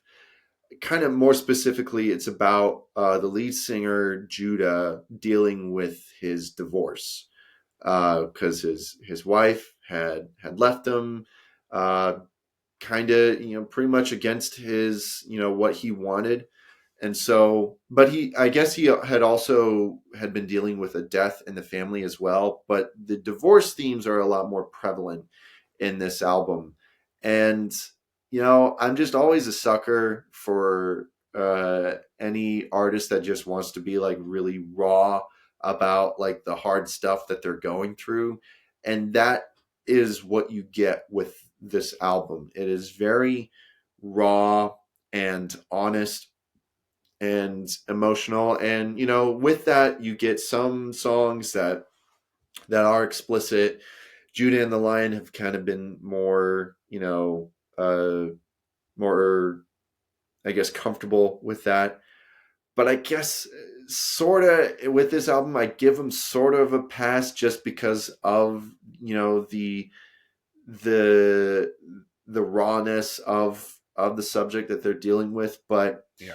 all that aside, I kind of I found this album to be very beautiful in a way, because if you look at the track list of the album, it's split up into different. It's kind of divided into different sections, and they're with these sort of like interlude tracks that divided up into the different stages of grief, which is really interesting. And like each section has like a few songs that like are related to that stage of grief, and it's basically you're kind of just going through like Judah's journal. Basically, it kind of feels like, and what I really like about this album is that it makes it clear that it's like, even though this album definitely has a structure, grief is by no means linear. It can be messy. It goes back and forth from one stage to another. So even though there is that structure, they make it clear in the songs that it's like, hey, it's not as straightforward as it seems. Grief can be very, it can be very messy. But there are some really, when you get through the album, though, there's these really beautiful moments of Judah just kind of coming to terms with where he's at and where God has brought him. That's one of my nitpicks, though, about the album, is that I wish there was a bit more emphasis on his faith and how that was important in the struggle. Yeah. It's there, it's present, but I wish there was a little bit of more emphasis on it. But even with the themes put aside, I just found it sonically and production wise very fun. Personally, I loved a lot of the synth work on it. Being a synth guy myself, there's a lot of really fun moments and just like a lot of really cool energy. And I could understand some people having a problem with this album. I'm sure some people could complain about like how it's a little too honest, maybe. I don't know, but I personally appreciate it for that. So yeah, it's a messy album, but I think that's why I appreciate it so much, and I just love the whole journey that you go through on this album. So yeah, yeah, Scott. I don't know. Did you ever check out this album? I'm not sure if I did. I'm not usually a fan of the band. I try to Sure. sample things even when I don't like the band, so I probably listened to some of it at some point, but I don't Yeah. recall if I did. But you broke it Sure. down quite beautifully, so um, I mean, I tried. It's also a long one. Let me see exactly how long it is. I haven't. There's a deluxe version, and I have not listened to that. I wasn't really interested in listening to it. Oh yeah, it's literally an hour, and it's 19 tracks. wow. But keep in mind that a lot of those tracks are interludes. There's like 5 interludes, I think. So yeah, it's a time investment for sure. Yeah. I think that's also why I appreciate it, though, because it's a concept album and it has a lot more focus and theme on it. So I appreciate the artistry behind that. Um, so yeah, I don't know. You can check it out, but I wouldn't blame anyone for not liking the album. It's just kind of, I mean, I guess it's a guilty pleasure, but I don't feel that guilty. But so, yeah, but it just made such an impact on me that I had to have it as high as it is on my list as my number 3. So again, Sure.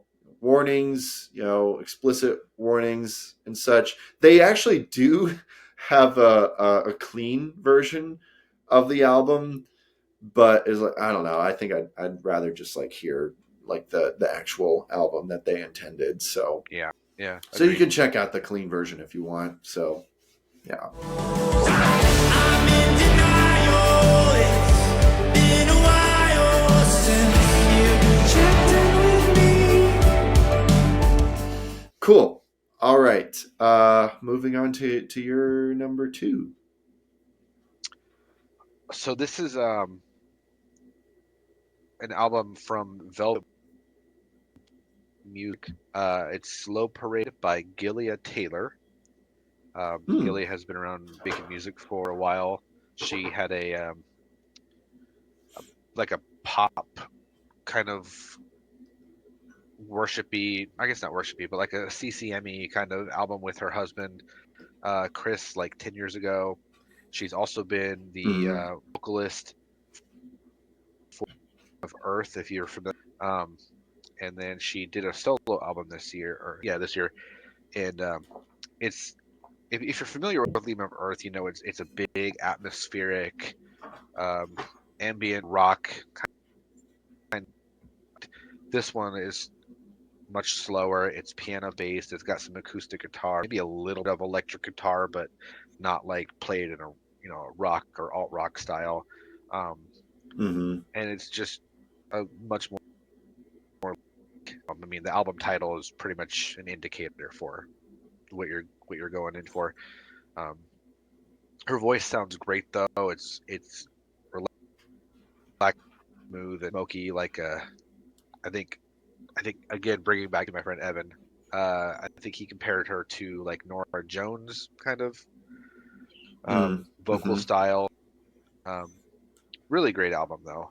Um, really comforting, really relaxing, and if you're wanting to just kind of chill for the day, it's a good album to put on and just sit and listen, smoke a cigar, Yeah. that kind of thing. Smoke a cigar. Are you into Yeah. that kind of thing, Scott? Um, I tried one once a few years ago and I had a bad reaction to it, but I liked it. So yes and no.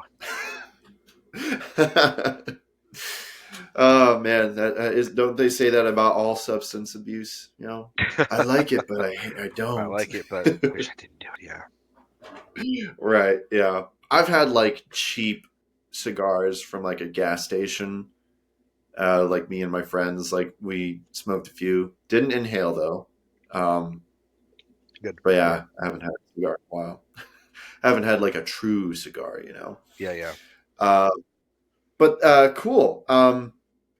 I am aware of Gilia Taylor and the album Slow Parade.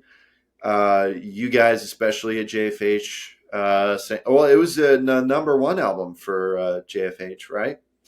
It Just was, yeah. overall It staff was. picks. Yeah. Yeah. So I am aware of it. Me and Gilia actually we follow each other on Twitter. So shout out. She's great. I put off this album for too long.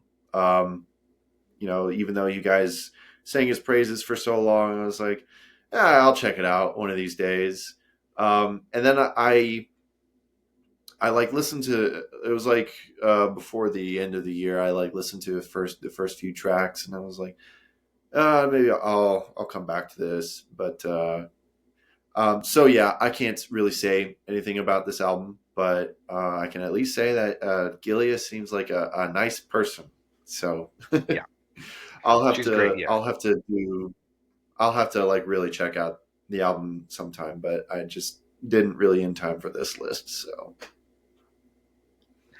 she is really great. She's very very giving. I last year I was selling my record collection off, and she actually bought my copy of Silence by Blindside, and my girls, I Oh, played a little bit of her nice. music for my girls, and so they were excited that I was sending her something. So they each wrote her a little note to put in along with the record, and she emailed me and Hmm. said she thought that's really sweet. So like she made Leam of Earth shirts for the girls and like sent them Oh, back to me free.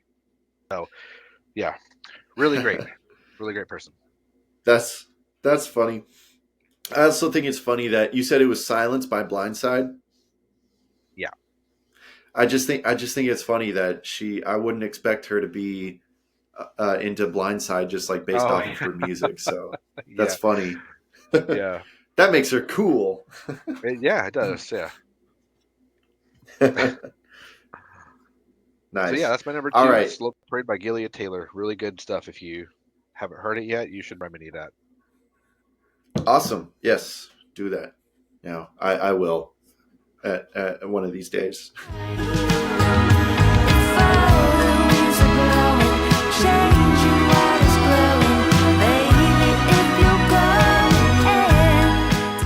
Um.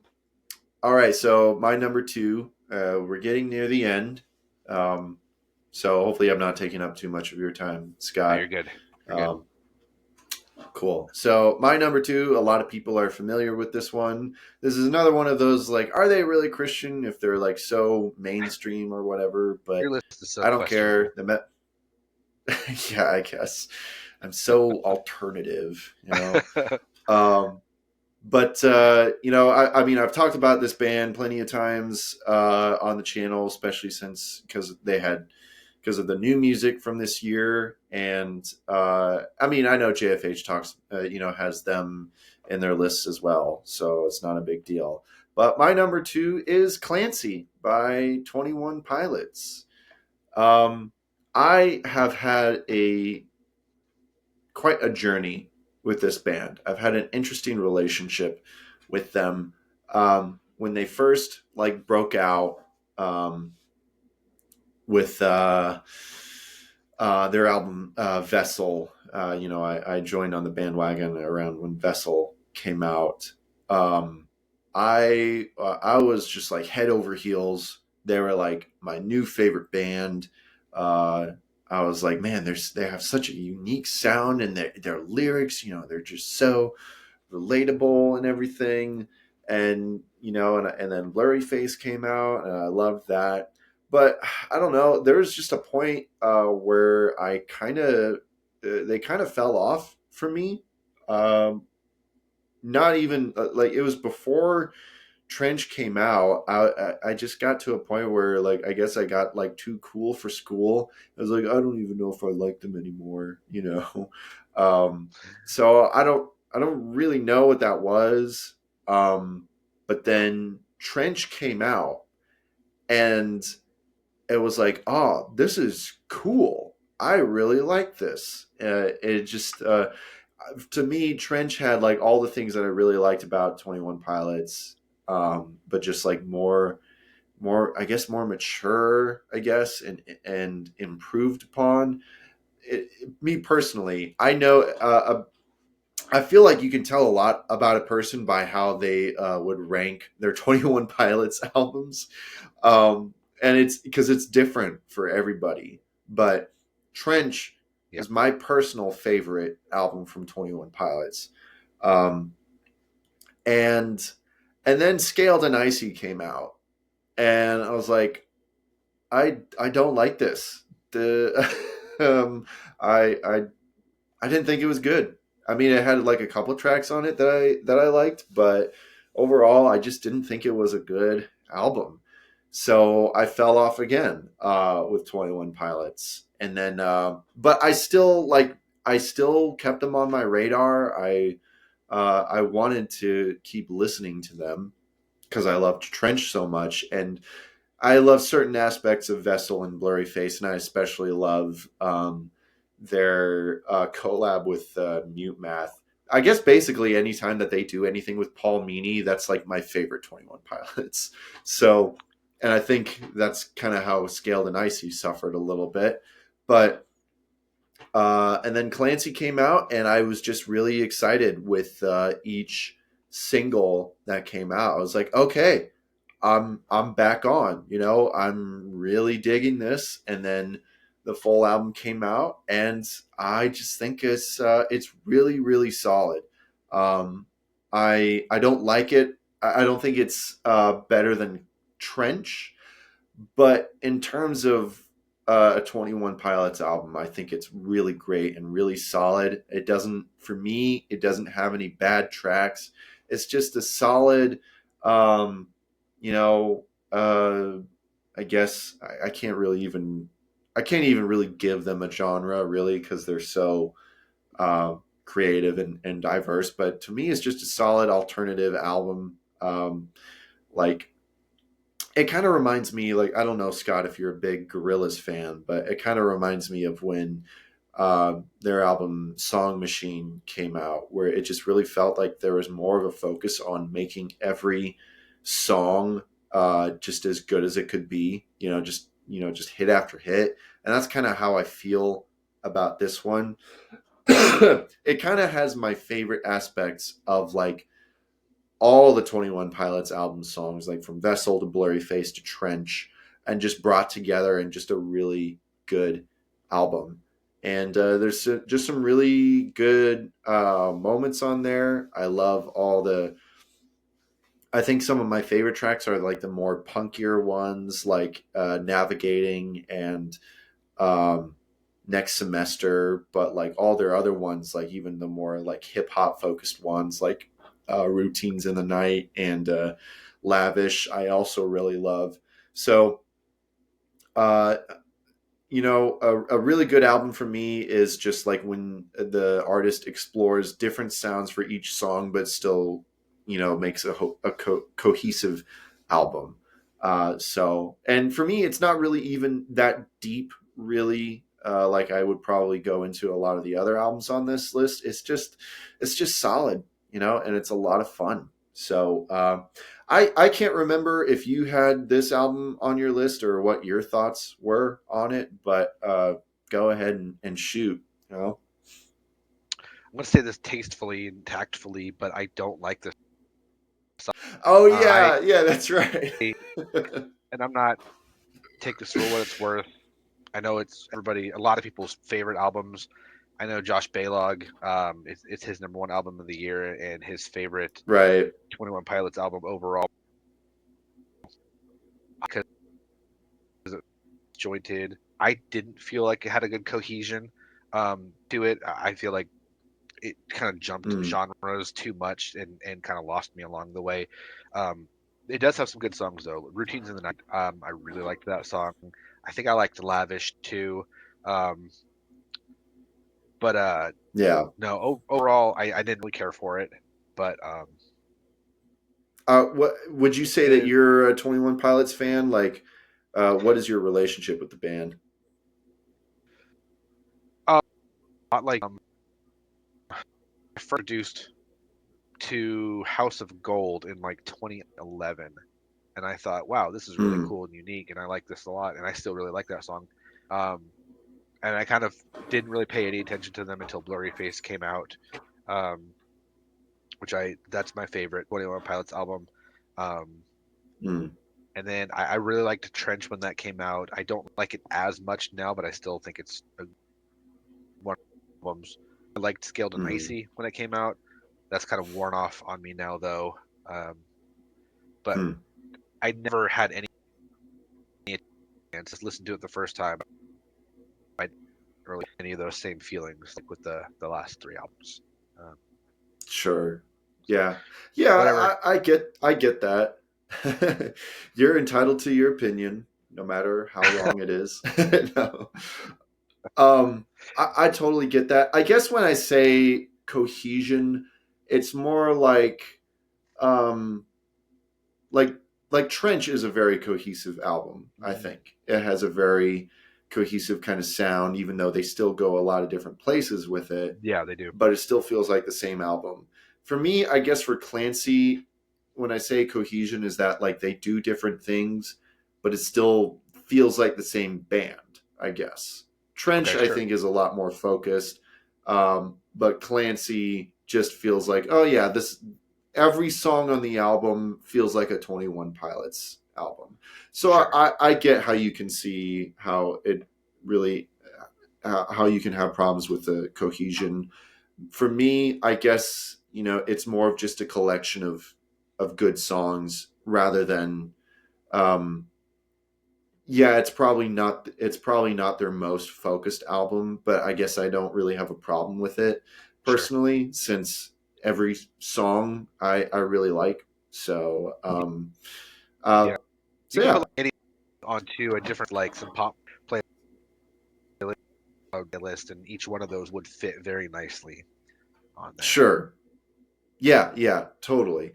And like I understand that like there are albums on my list that are lower that you could say are more cohesive, but I guess it's just like the songs on the album I just like so much that that's why it's like way up there. It probably Yeah. was my most listened to album of the year.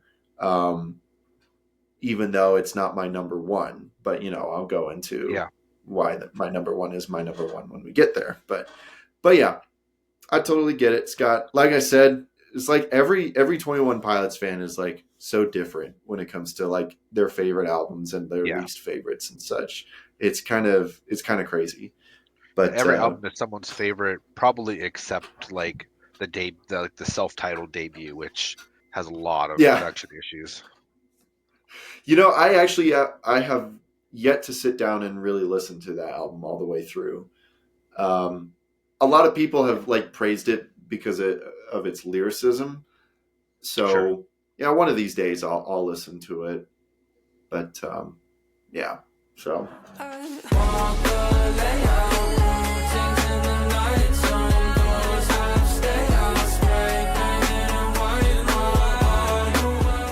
cool. All right. Well, we're in the home stretch now. What is your number one favorite album of the year, Scott?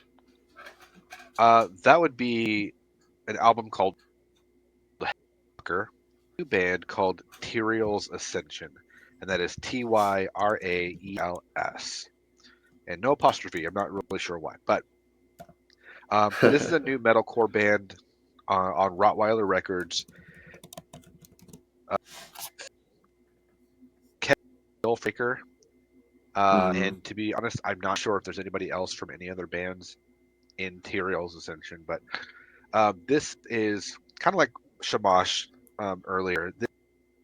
This is a real metalcore album. It's got, or I'm sorry, it's the soundtrack for a video game that they also made. It's available on Steam. Right. I haven't played it, but it looks like similar to like A Link to the Past for the Super Nintendo. If you guys are listening, Tyraels Ascension, please put it on the Switch eShop so I can play it. But the music for it is track game, and it's really good metalcore. I mean, there's not really a ton to say about it. These guys write really great riffs, really intense, powerful songs, great vocals. The screaming is great. A couple of acoustic tracks that are really nice and pleasant interludes, and the album cover is fantastic. Man, it looks so good. I'm looking at it right now. But yeah, these guys are great. This is the first of a trilogy. I think the second one is coming out this year, but I don't know that for sure. And I think they're working on, if I remember correctly, from their Facebook page. But these guys are on it, and hopefully they will start touring or something soon, because I'd like to catch them live. Yeah, I do now remember that was your number one, and I think so me and Scott are a part of this JFH music league where we all, for each round, we submit a song and everyone votes on their favorite. Yep. It's really fun. Didn't you submit one of their songs from the album for one of the leagues? I did, I think yeah. you did. Yeah, it was a league that was strictly focused on that one. I didn't think you were in that one. There was a round where there was like one where we had to um, like pick a song that a non screamo fan could like. Oh yeah, that Um, one. Yeah, I submitted my epic for that round. okay, are you sure? Isn't it? Because isn't it instrumental What? The or Teal's not? Ascension? Yeah. No, it's not instrumental. There are a couple of Okay. tracks. Okay, maybe I'm getting it mixed up with another track that someone submitted where it had this very video gamey kind of sound to it. I thought it was a lot of fun, so maybe that wasn't it. So my bad. All good, man. All good. But yeah, Yeah. really great. So Just if you just plain old metalcore. I mean, it's not like deathcore or solid metalcore in the old days. yeah, good old days. um, so are all this trilogy of albums? Are they all from supposed to be like based up or from this video game that they made? I don't know. Hmm. First album is, but I don't know anything about any more video games at this point. Gotcha. Okay. Well, that's interesting that they would have that a part of it. Yeah, So, and the game is called Hellwalker, but just like the album. have you played it? I have not. It's only on Steam right now, and I don't have Steam. But if they Oh, put it on the gotcha. Switch eShop, I would gladly buy it. Yeah. Well, uh, guys, if you're listening, get your game on the Switch so that Scott can play it. Yeah, it's very important. That's cool though. I can't really add anything to it because I haven't listened to it myself, Yeah, but I definitely will check it out. Seems like a lot of fun. So yep, that's I dig it. awesome. Yeah.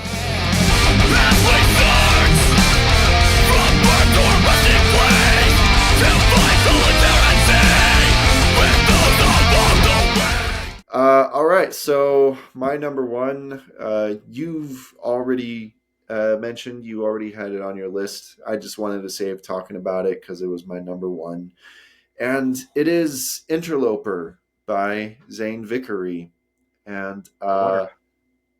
yeah, this album like really surprised me because I had no idea who this guy was, and I actually have the music league to thank for it.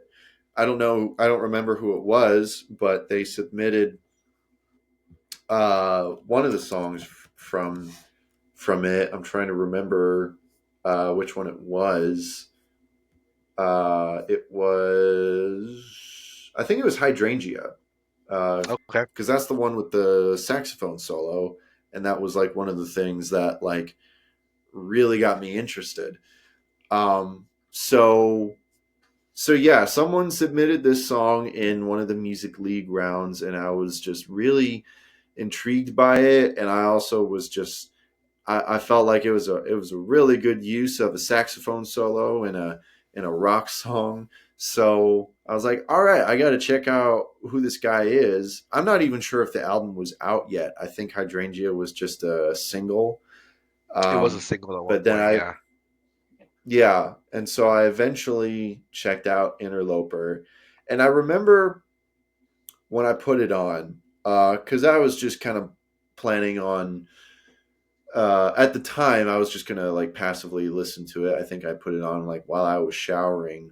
But like, this is the kind of album, at least this is my experience, where you can't simply just put this album on in the background because even though I wasn't paying attention to everything from the lyrics, just like the sound of the album and his voice was just so heavy that I felt like I was having like a slight like physical reaction to it. Like I remember just being like, oh, like this isn't just some album that you can listen to passively. It's the kind of album that really draws your attention because there's so much passion and heart in the album that it just it got my attention right away. And so I was like, I got to sit down with this album and like just really listen to it. And so, the rest is history. I mean, I don't know if I can really add much that you haven't already said, Scott, but yeah, just like some really heavy things that he goes through. I wasn't sure exactly about the story behind a lot of it, but I could tell just judging off the lyrics, I was like, okay, I think there was something that happened involving a car accident. I think someone died. Um, and also, obvious themes of, the relationship with his father, with his parents, and how that was going to reflect on him as a parent, and his relationship with God and everything. Um, he just he tackles a lot in this album, and it makes sense that it's an hour long. For me personally, like whenever like when I had the time to listen to it, I really didn't feel the length. Mhm. I it it there's no for me there's no dull moment on the album. Um, so I mean, yeah, you have to make the time to commit to, like, if you're really going to listen to it, you have to, you know, schedule out an hour out of your day. But it goes Yeah. by for me personally because you just get so invested into it, and the album, just on top of all the heavy themes from it, it just sounds so good as well. Just like a great mixture of indie rock, kind of with sort of like some heavy music elements into it as well. But you also have other tracks on there that maybe have a little bit more folk influence on it. It goes all over the place, but it is, talking about cohesive albums. It is an incredibly cohesive album, and it reminded me a lot of the music that I like. Kind of had some elements of Manchester Orchestra in it, and um, some other folk artists that I like. Brian Sauvé, I think his voice sounds a lot like Brian Sauvé if you've ever listened to him. But yeah, it's just it's a very heavy song. Um, but if a song gets like an emotional reaction out of me, then I mean, if an album gets an emotional reaction out of me, then that's a good album. Yeah. Like, yeah, it is a lot to digest, but I love that. I guess that's why Home Enough for Now was my number one last year. So I guess tip to all you Christian artists out there: if you want to be my number one favorite album of the year, just be like authentic and like heavy as you can be, because that's what's gonna resonate with me. So yeah, just I love it when a number one album is for me is just from an artist that I had never even heard of. That's always fun, Yeah. just a new discovery, and it just blows me out of the water. So yeah, to whoever it was that submitted Hydrangea, thank you for that. Even though you guys continue to talk about Interloper throughout the year, but really, really grateful that I discovered this album, and I'd love to have Zane on the show sometime and just talk about the album and everything. So yeah, that's my number one, Scott. Good pick, man. Thanks. Yeah. I don't know if Pick. you had any like things to add to it, even though you already talked about it. Yeah, no, it's. I mean, I'm with you. Like, you get an emotional response out of me, and like that's, you've attached your music to my soul. That's why, Sad Dad's Club like was my number Yeah. one song of the year because like I related to it on a very deep level, and I couldn't Hmm. stop, listening to it at one point. So Yeah. I'm with you. It's a good tactic if you want to make it high up on my list too. Yeah. Yeah. Sad Dad Clubs, just speaking of that specifically, it's like I know we talked about how the album is just like so heavy and like yeah, Sad Dad Clubs has like a very very kind of heavy topic that is tackling, but it's the most like upbeat and fun song on the album. Like it makes sense that he released it as a single, Uh-huh. but it's a lot of fun, and I like how he put it like smack dab, like pretty much in the middle of the album. So there is a whole range of like different feels for the songs. So the album definitely doesn't get boring. That's for sure.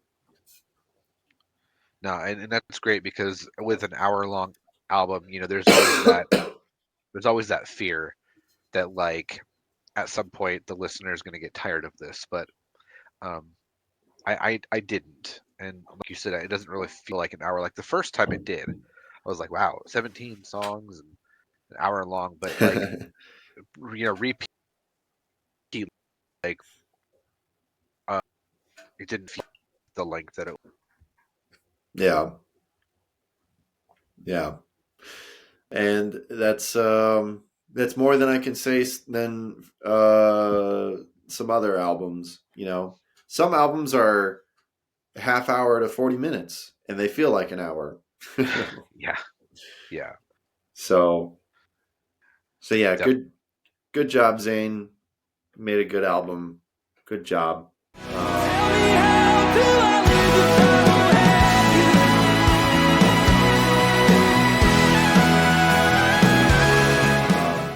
Yeah, so cool. We did it. We Man, I can't imagine how this would have been.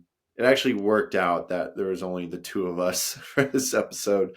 I can't imagine how long it would have been with a third person. I just wasn't sure because I hadn't done it for this show before. I mean, on my other podcast with me and Mitchell, we do kind of go forever, but yeah, we did it. So We did. let us know if there were any of your favorites that were on our list, and feel free to comment your top tens as well. Was there anything that you feel that we missed? Was there anything that we said that made you mad? Don't comment that. You don't want to see that. Only No. positivity. But yeah, that's basically the episode. I know usually at the end of every episode I have a segment where I give reviews for the latest music, but I didn't think that we had any time to do that, and wasn't really much that I wanted to talk about anyways. So we'll most likely bring that back in the next episode. But so yeah, that's going to be it for this episode. Just sharing the top 10s. I'm planning on updating the Cliff's Picks playlist. There'll be a link in the description. And I think what I'm going to do is that I'm just going to take a song from each of the albums on our lists for you guys to check out. But also just check out the whole albums if you haven't before. So yeah, I guess that's it. Scott, where can people find you and follow your stuff? Uh, my house because it's where I live and work.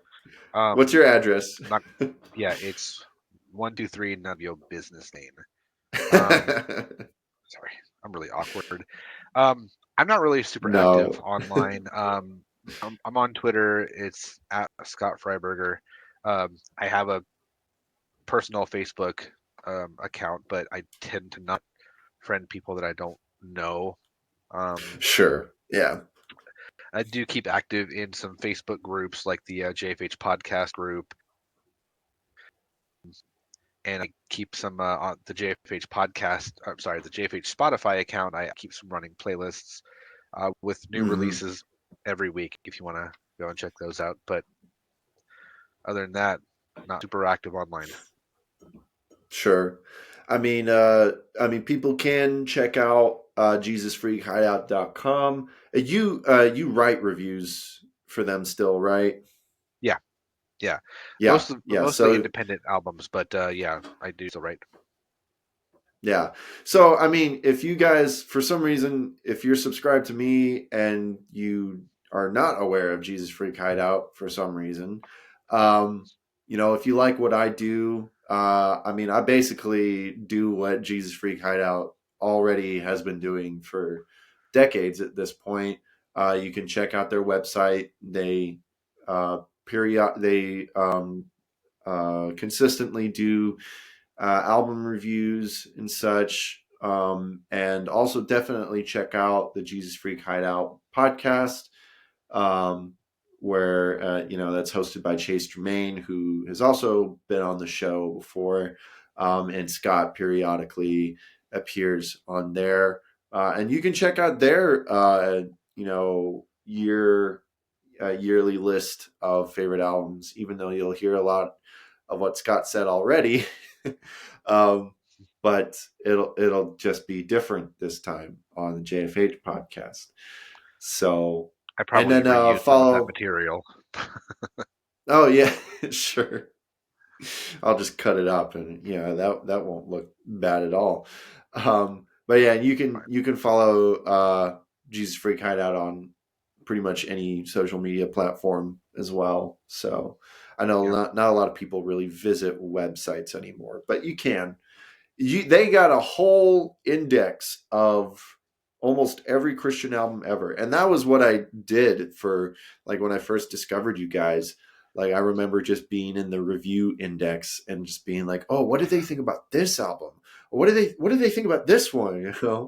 So that was always a lot of fun, and kind of arguing in my head, like, oh no, you're totally wrong about this album.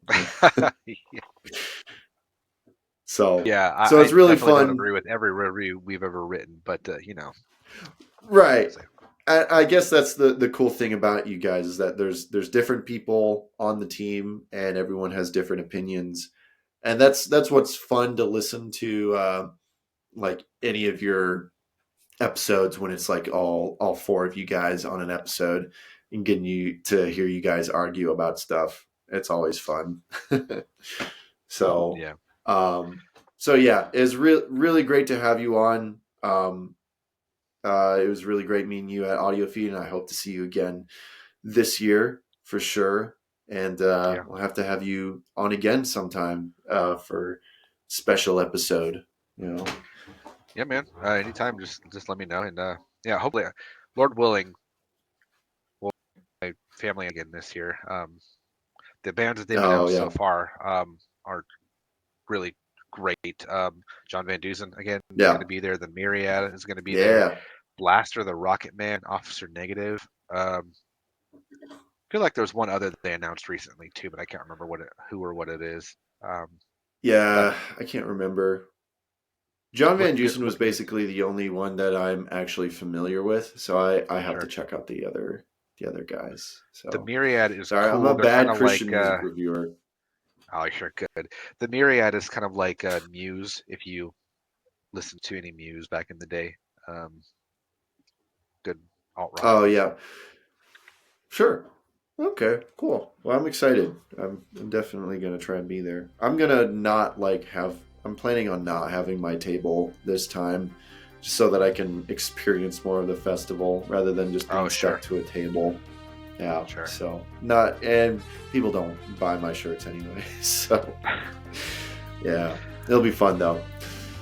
Cool. All right. Well, thank you guys so much for watching, and we'll be back in a couple weeks with the top 10 worst Christian hit songs of 2024. It's going to be a lot of fun. I know people really enjoy those lists. So, yeah, it's going to be fun. Thanks for coming on again, Scott, and everyone else. We'll see you next time. Bye-bye. See you later. Hey, this is Stephen Christian from Amberlin. If you like this video, be sure to leave a like, and also feel free to subscribe to I'm Clifford Today. For those of you listening on Apple Podcasts, make sure to leave a rating and a review. Also, be sure to check out Clifford's Clips and Highlights channel. I'm Clifford Today. If you want to hear more from Clifford, check out his other podcast, Podwood Forecast. And there's always t-shirts and other merch you can buy, so be sure to take a look at that. There are links to everything in the episode description, so thanks for stopping by. And remember, he's Clifford Today, and you're not.